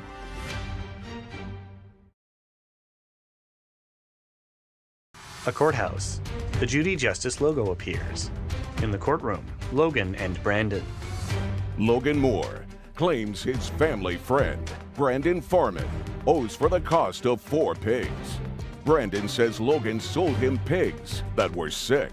Okay, what did he sell them to you for? I believe for the 4 pigs and water, it was $7.20. 25, 4 pigs, and there was a water little machine that you also... No, it was just a plastic tote with nipples on it for the pigs to drink water out of. Okay. There was no machine, no nothing to it. So for $725, you got the 4 pigs and this machine. It's whatever. not a barrel. Whatever, a waterer, a hog waterer. Correct. Right. Anybody have a picture of that to show me? I do not know. I'll have to use Judge, my imagination based upon Mr. Farman's... Oh, you have a picture of it, sir? Your Honor. What? It was $740, $160 each for the pigs and then $100 for the water. Judge, I do not. I do not have a picture of the water. Okay. The water was like a 275-gallon tank with 4 nipples on the outside of it at the bottom that you can fill with water. Pigs drink out of the nipples easier than they do like a dish. Whatever. I get the picture. Okay. Now, let's say I take your number, Mr. Farman, $725. You purchased the pigs on July 28th, 2022. Is that right? Correct. Did you pay him for them? At the time that I went and looked at the pigs, I told him up front, and plain as day, I do not have the money to pay you right now, right off the bat. I don't have the money. But I was under the understanding from his relative that works at the gas station that he doesn't have the time. No. You can't tell me what the relative at the gas station told you. You went to see the pigs. I went to see the pigs. You went to see the pigs, Mr. Farman, and you told me a moment ago, I said, how much were the pigs? And she's going to read back exactly what you said. You asked him, did you pay for them? And he said, at the time I went and looked at the pigs, I told him up front, plain as day, I do not have the money to pay you right now. Before that, there was something about $725. Okay. How much were they? And he said the whole thing, the 4 pigs and a watering was $725. $720 for the pigs and the water machine. $720. $720. Well, that's what you said. You said they were $720. That was the discussion when you went and looked at the pigs. Okay, and you said, I don't have money right now. Correct. And? So then we came up with a deal that... Look at me, don't look down. So you came up with a deal. You wanted to take the pigs and the watering thing. You wanted to take the pigs. You didn't have any money at the moment. And what was the deal that you came up with? That I would pay him for them when I was able to. Nah. That I don't believe. That I don't believe. That is the truth. Then he's foolish, because when are you able to? When I was able to. What does that mean? That means you determine whether or not, when, and if you're going to pay for these things that you took? It depended on when I was able to have the money available. That was in July. Correct. You work in a mine. Correct. You work for a company? Correct. How long have you worked for them? 3 years. Mm-hmm. You get paid annually or by the hour? Annually. And what's your pay annually? $90,000, give or take. Give or take a what? I get bonuses. Okay. You're going to get, in the month of January, a $10.99. How much did you earn last year with bonuses? I don't know. I haven't received my bonus yet. Oh, you haven't received it yet? Okay, so it's $90,000 base pay. Who else do you support? My wife and 5 children. What does your wife do? Stay-at-home mom. When was the last time you sold any pigs? It's been a while. How long? Month and year? It's been probably 6 months, 6, 7 months. Okay. How many did you sell? At the time, the last... 6 or 7 in the last 6 months. How many did you sell? 1 or 2. Well, I want you to think carefully. If you're on a salary and you have a wife and 5 children, that it's important if you make between $800 and $900 for each pig that you have. I want to know if it's 1 or 2. It was 2. And let's say I'm not going to take the higher figure, I'll take the lower figure. That's $1,600. You said between $800 and $900 each. That's $1,600 plus your income from your job. Unfortunately, that $800 to $900 that I get for a pig, that doesn't all go to me. I split that equally with the person that I cut with, the one that raises the cattle that I spoke about. I don't understand, sir. I have the shop.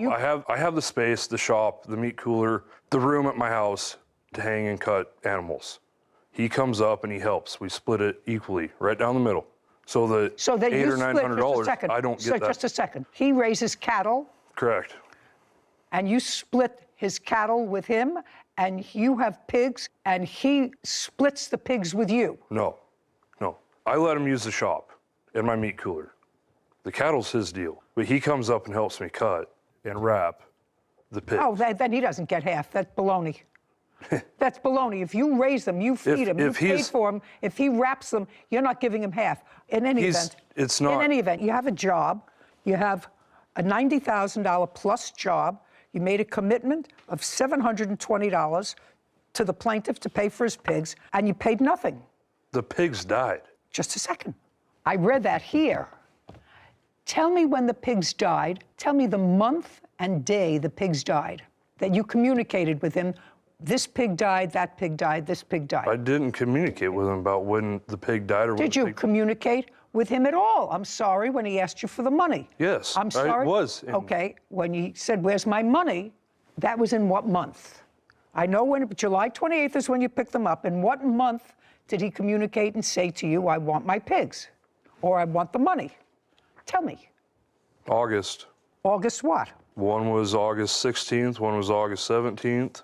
Okay, so he communicated with you the 16th and the 17th of August. So by this time, you've had the pigs at your place for about 2.5 weeks, from the 28th to the 16th or the 17th of July. And the first one had already died in that. Just a second. During that time, now, when did the first pig die? A week and 3 days after I got it home. Did you tell him? No. Oh, then you're going to pay for all of them, sir. What? You're going to pay for all of them. No. Oh, yes. Caption coming up. Just show me that you said to him, one got sick, it died. I'm afraid for the others, so I just as soon give them back to you and cancel this whole deal. Show me. I offered multiple times to take the pigs back to him and the water. Just show me.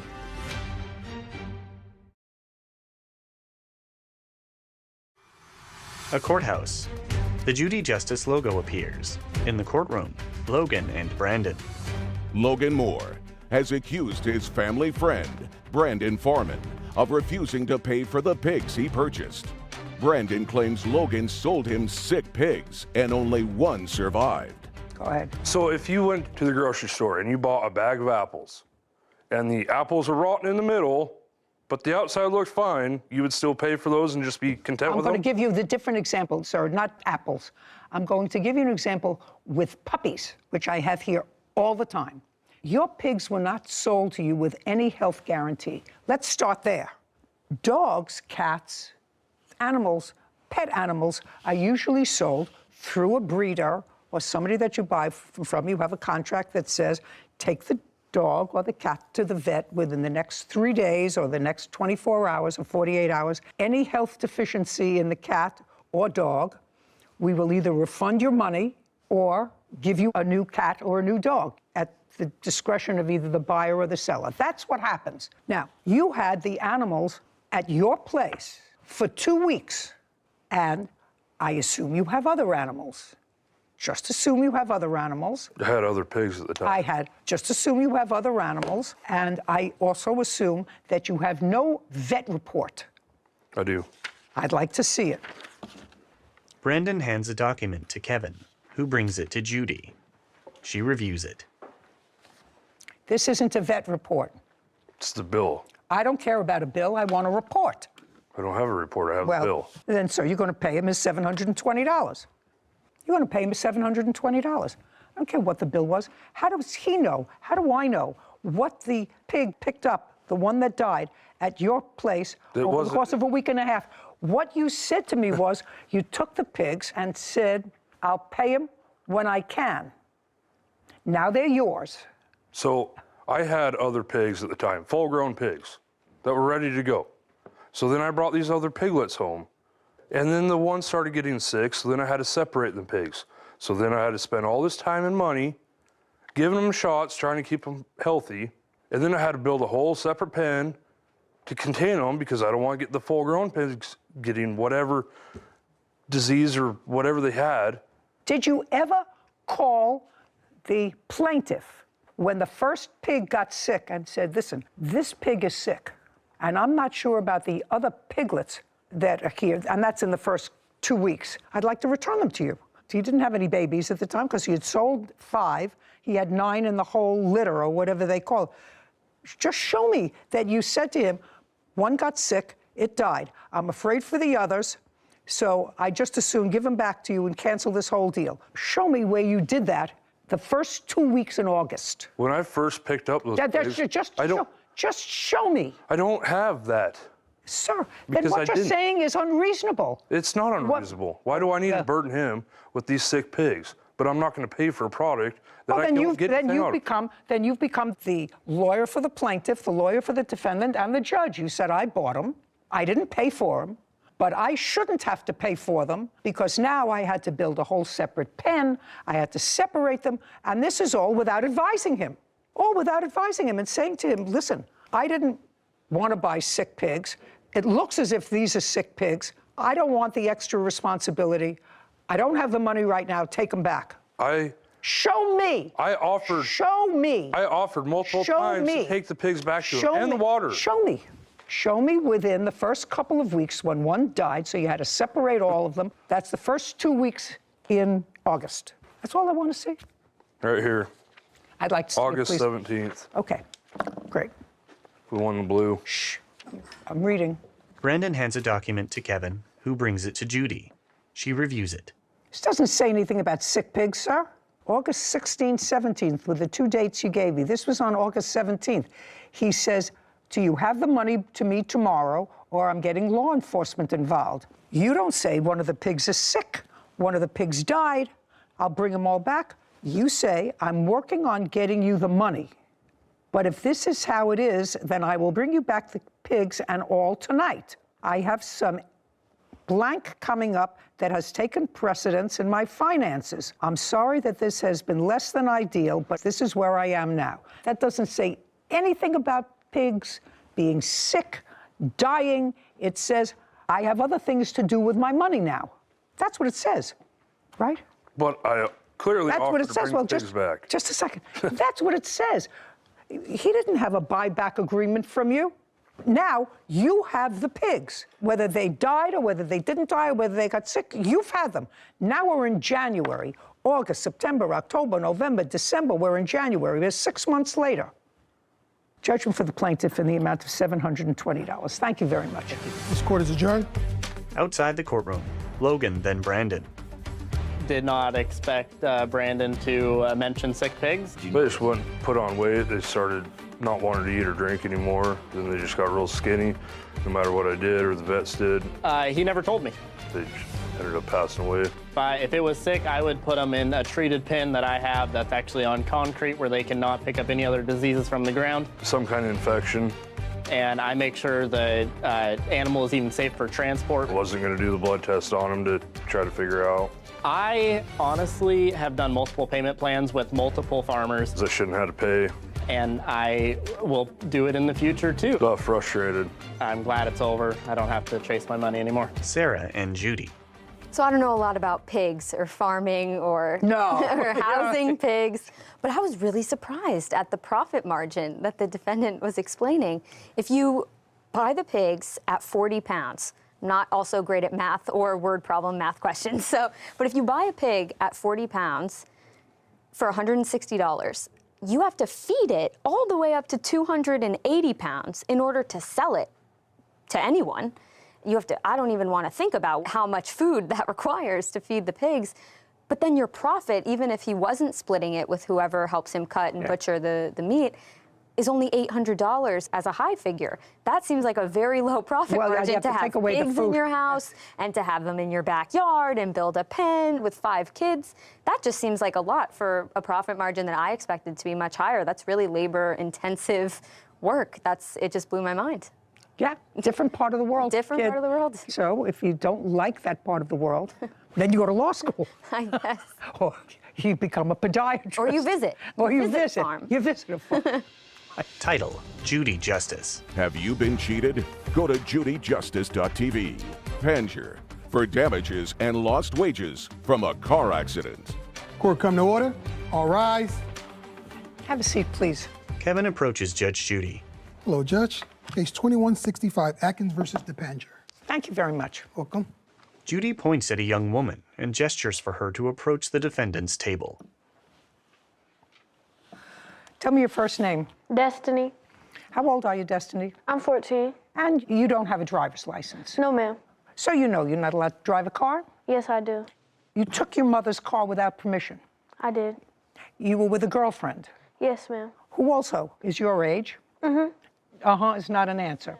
Yes, ma'am. And you stole your mother's car on what date? October 7th or 8th. Where was your mother?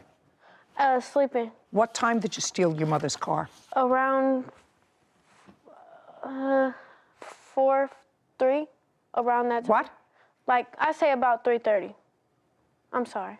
The morning, afternoon, or evening? In the morning, a.m. 3:30 in the morning. Yes, ma'am. And you had an accident? Yes, ma'am. You had an accident with this lady's car. Yes, ma'am. And instead of stopping, you took off, right? Yes, ma'am. And it was a bad accident. Yes, ma'am.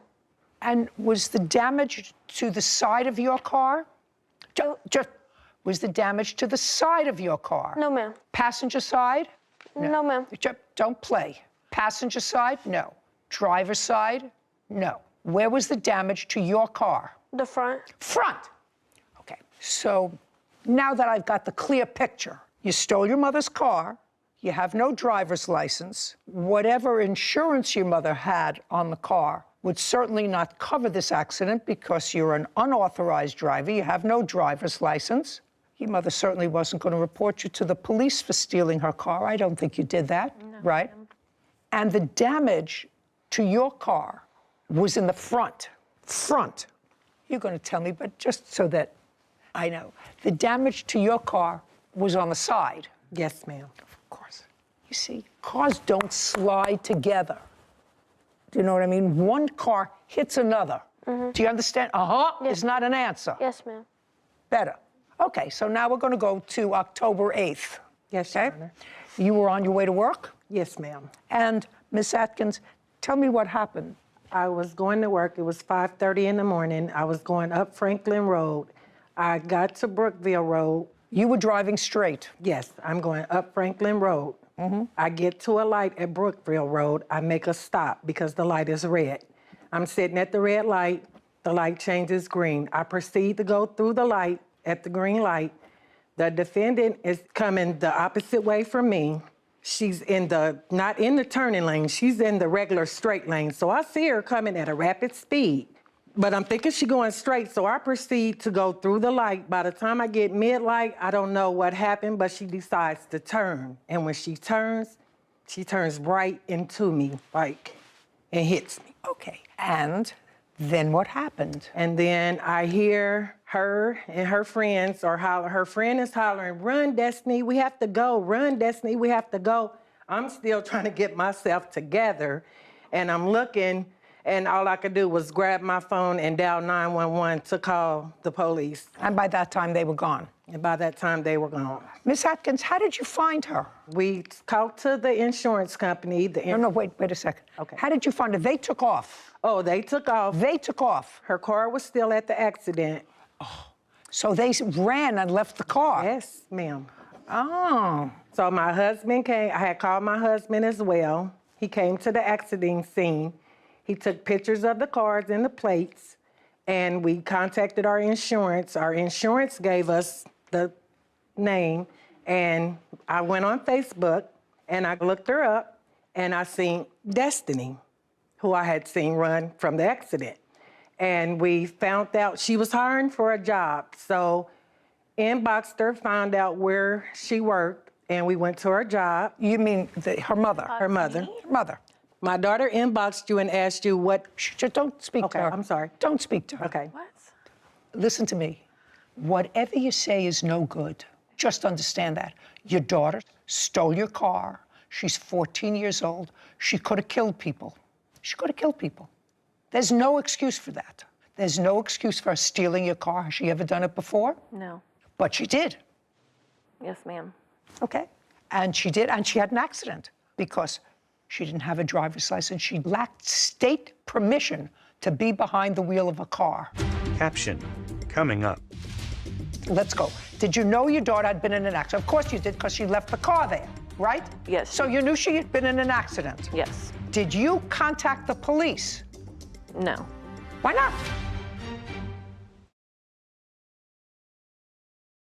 A courthouse. The Judy Justice logo appears. In the courtroom, Tanya, Kelly, and Destiny.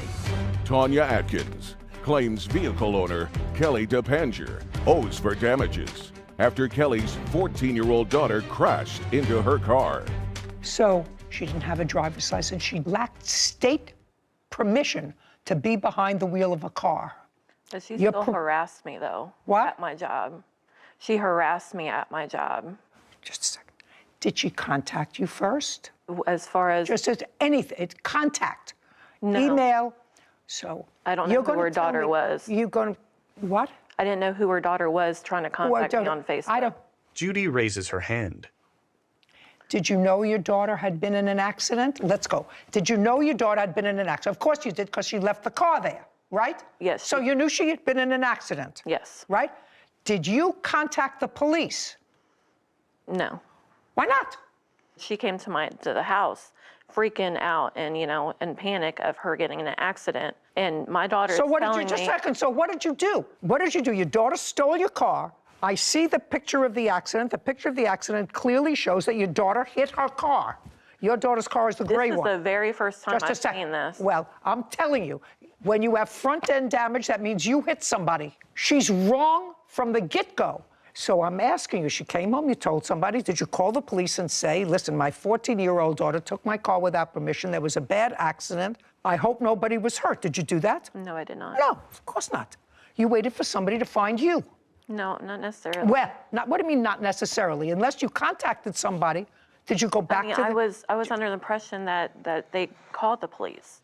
Just a second, what would give you that impression? Your daughter ran away. She said that cops were called. How did she know the cops were called? She ran away. What? The cops were there. A cop had spoke to me that night. I was... After the accident? No, before. I mean, yeah, after the accident. But the accident happened 3:30 in the morning. The officer spoke to you at night. That's after the accident. Yes, ma'am. But there's a fire department right by where we got into an accident at. And there was a police car parked while I was fleeing the scene. And he had asked me what I was doing, and I told him that I was fine and that there had just been a car accident. And he went. And the policeman told you to leave? No.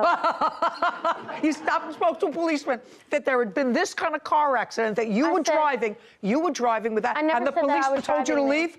Okay. Judy waves her hand. Did you notify your insurance company? Unfortunately. That's either a yes or a no. No, because I don't have insurance. It lapsed. Double whammy. So your daughter follows in her mother's foot. This is the example that you're setting. She's driving your car without a license, and you have a car that has no insurance. That's a great lesson. And so what happens is a perfect storm. Your car without insurance, driven by your unlicensed minor child, causes a stupendous accident where someone could have been killed. You don't call the police. Did you go and look at the scene of the accident? It's either a yes or a no. Not the scene, no. The scene. I'm talking about the scene of the accident. Your daughter came home. Did she tell you right away what happened? Shh. What time did your daughter get home? About 7 or 8 in the morning. Well, where did she go after the accident? Did you ask her? She was waiting for a ride. She had woke me up in my sleep and told me about the accident. So The accident that happened 3:30 in the morning, according to her, or 5:30. So she was driving around for a couple of hours before the accident happened 5:30. An hour and a half later, she woke you up? Yes. Is that what you're telling me? Yes, ma'am. And did she tell you where the accident happened? Yes. And what did you do? 7:30 in the morning, she had a terrible accident. She told you where it happened. Did she tell you that she ran away from the accident? Yes. What did you do? Well, she does have severe asthma. Justice, I don't care whether she has severe asthma or not. It's irrelevant to me. I'm asking you what you did. Right. What you did. Your daughter calls you, not from the house. She comes in the house. Oh, I thought you said she called you. Not important. She came into the house at 7:30. She told you that you stole the car, went for a joyride with her friend, whatever language she used, and she had a very bad accident. The car was demolished. Right? Yes, ma'am. What did you do? 7:30 in the morning. I want to know what you did. 7:30, 8 o'clock, 8:30, 9 o'clock. What did you do? She wakes me up. I'm freaking out. She's freaking out. I don't care freaking out. It's not relevant. Don't speak to your mother. I'm asking your mother a question. What did you do? As soon as she told me that, I was freaking out about it, and I went into mommy mode because she was outside in hours, waiting for a ride. So, and she was having asthma problems. She was in a panic. So I immediately, I was trying to figure out what's going on, but I also wanted to make sure that my daughter was okay. Oh, that takes a half hour. So I went to her room. What did you do at 8 o'clock? And I gave her a breathing treatment. But after you gave her the breathing treatment, that's 8 o'clock. Now it's 8:15. As we're giving her a treatment, we are looking through the phone, internet and looking to see what tow companies, what place would have our car. And we finally figure out where our car was, and I got a ride to go look at my car. What time? I would say maybe about 9, 10 o'clock. Okay. When was the call to the police? Now you took care of your daughter, you gave her a breathing treatment. You looked through the internet. When did you call the police? Your daughter was involved in a hit and run. I was under assumption that the police were called. Who told you that? That the police was at the scene. Just a second. Who told you that? She ran away. Well, I do know that the car got sent to a police, impound, towing company. You didn't know that until you looked it up. Right. I'm asking you when you called the police. So the answer is you did not. No, I did not. Okay. Now, so I don't have to go look any further. No insurance, no driver's license, fled the scene, her fault. Caption coming up. How dare you have a car on the road without insurance, and how dare you place other people at risk by getting behind the wheel of a car when you're 14 years old and have no business doing that. A courthouse. The Judy Justice logo appears. In the courtroom, Tanya, Kelly, and Destiny. Tanya Atkins is accusing vehicle owner Kelly DePanger of refusing to pay for damages after Kelly's 14-year-old daughter crashed into Tanya's car. So now you have insurance. Yes, ma'am. And there was a note on the car. Yes, ma'am. The car is totaled. It looks like it's a total car to me. Yes, ma'am. How much was left on the note for the car? $35,000. Was left on the note? Yes, ma'am. Okay, I'll take a look at those papers in a second. Then what was the check from insurance? They paid $30,000. Can I see, please? Tanya flips through documents.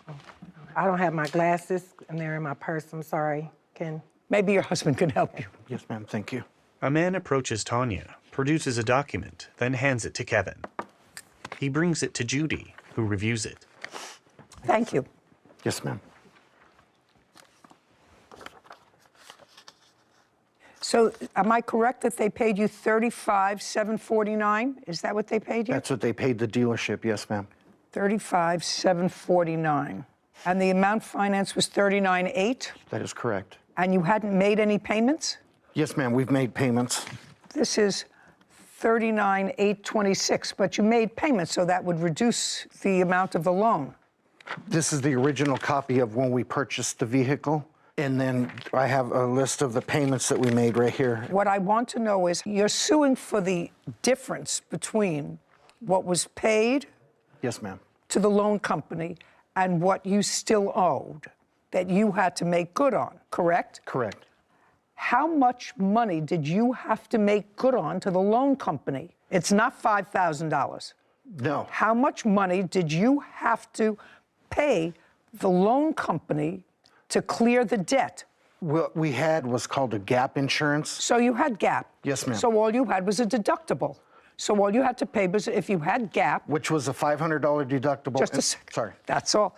That's what I want to know. You had gap insurance, so the gap covered whatever the gap difference. didn't cover the complete loss of the vehicle because they said we didn't have uninsured motorists, so we had to come out of pocket. So now I want you to show me Yes, ma'am. what your out-of-pocket was. Tanya's husband hands a document to Kevin, who brings it to Judy. She reviews it. Thank you. Yes, ma'am. I'm not understanding this. You want to tell me what the out-of-pocket is? Gap paid. How much? The rest besides 17. $1,756. Yes, ma'am. That's what we owe out of pocket. Okay, not $5,000. No, $1,756. Yes, ma'am. Okay. Well, that certainly has to make you whole. I knew it wasn't $5,000 because it says you had gap insurance. Yes, ma'am. Great. $1,756. Now, you were taken from that accident scene to the hospital? Yes, ma'am. Which hospital? To Community East. Were you taken by ambulance? Yes, ma'am. Did you stay in the hospital? No, ma'am. Okay. Did you have any uncovered medical bills? No, ma'am. Were they all covered? Yes, ma'am. Okay. So your out-of-pocket expenses $1,756. Yes, ma'am. And the discomfort that brought you to the hospital? Yes, ma'am. And I have a lost wage paper from my employer as well. I'd like to see it.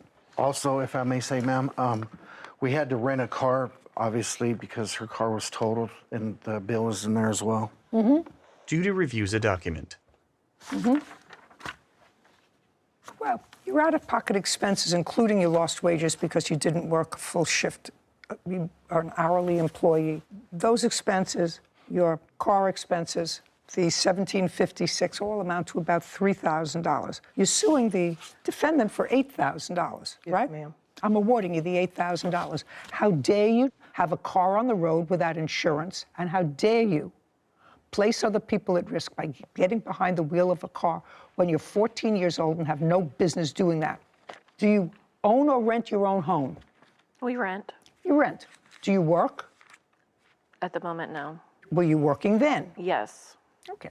What happened to your job? That's what you're going to tell me. You're going to tell me she came and she harassed you at your job. Tell me how. They both did. Well, no, not both. Her. The plaintiff. Well, her husband is the one that did the talking. And he said? And he told me, I have never seen the accident until now, so I have no idea. I believe my daughter. Well, you shouldn't. Why would you believe a thief? No. And a liar? Believe what happened. But why would you believe a thief and a liar? She may be a thief and a liar, but she's not stupid. If the plaintiff hit her, she would have stayed at the scene because she got hit. Doesn't that make sense to you? That if she was the one who was in the right and got hit by the plaintiff, she would have remained. She said she saw a police car there, and she spoke to a policeman. So if she was in the right in the accident, what'd she leave for? Okay, you don't know. Judgment for the plaintiff, $8,000. We're done. This court is adjourned. It was very frightening. I've never been in an accident before, and so that time of morning, I'm on my way to work, so I'm not expecting that, of course. I mean, my daughter took my car. I'm glad that justice was served. When I tried to come out to make the turn, I seen her, and we crashed. I really don't think she gets the concept of what she done. I don't have a car. And her mother doesn't either, obviously. Single mom without a car. I think she was trying to get out of paying the money.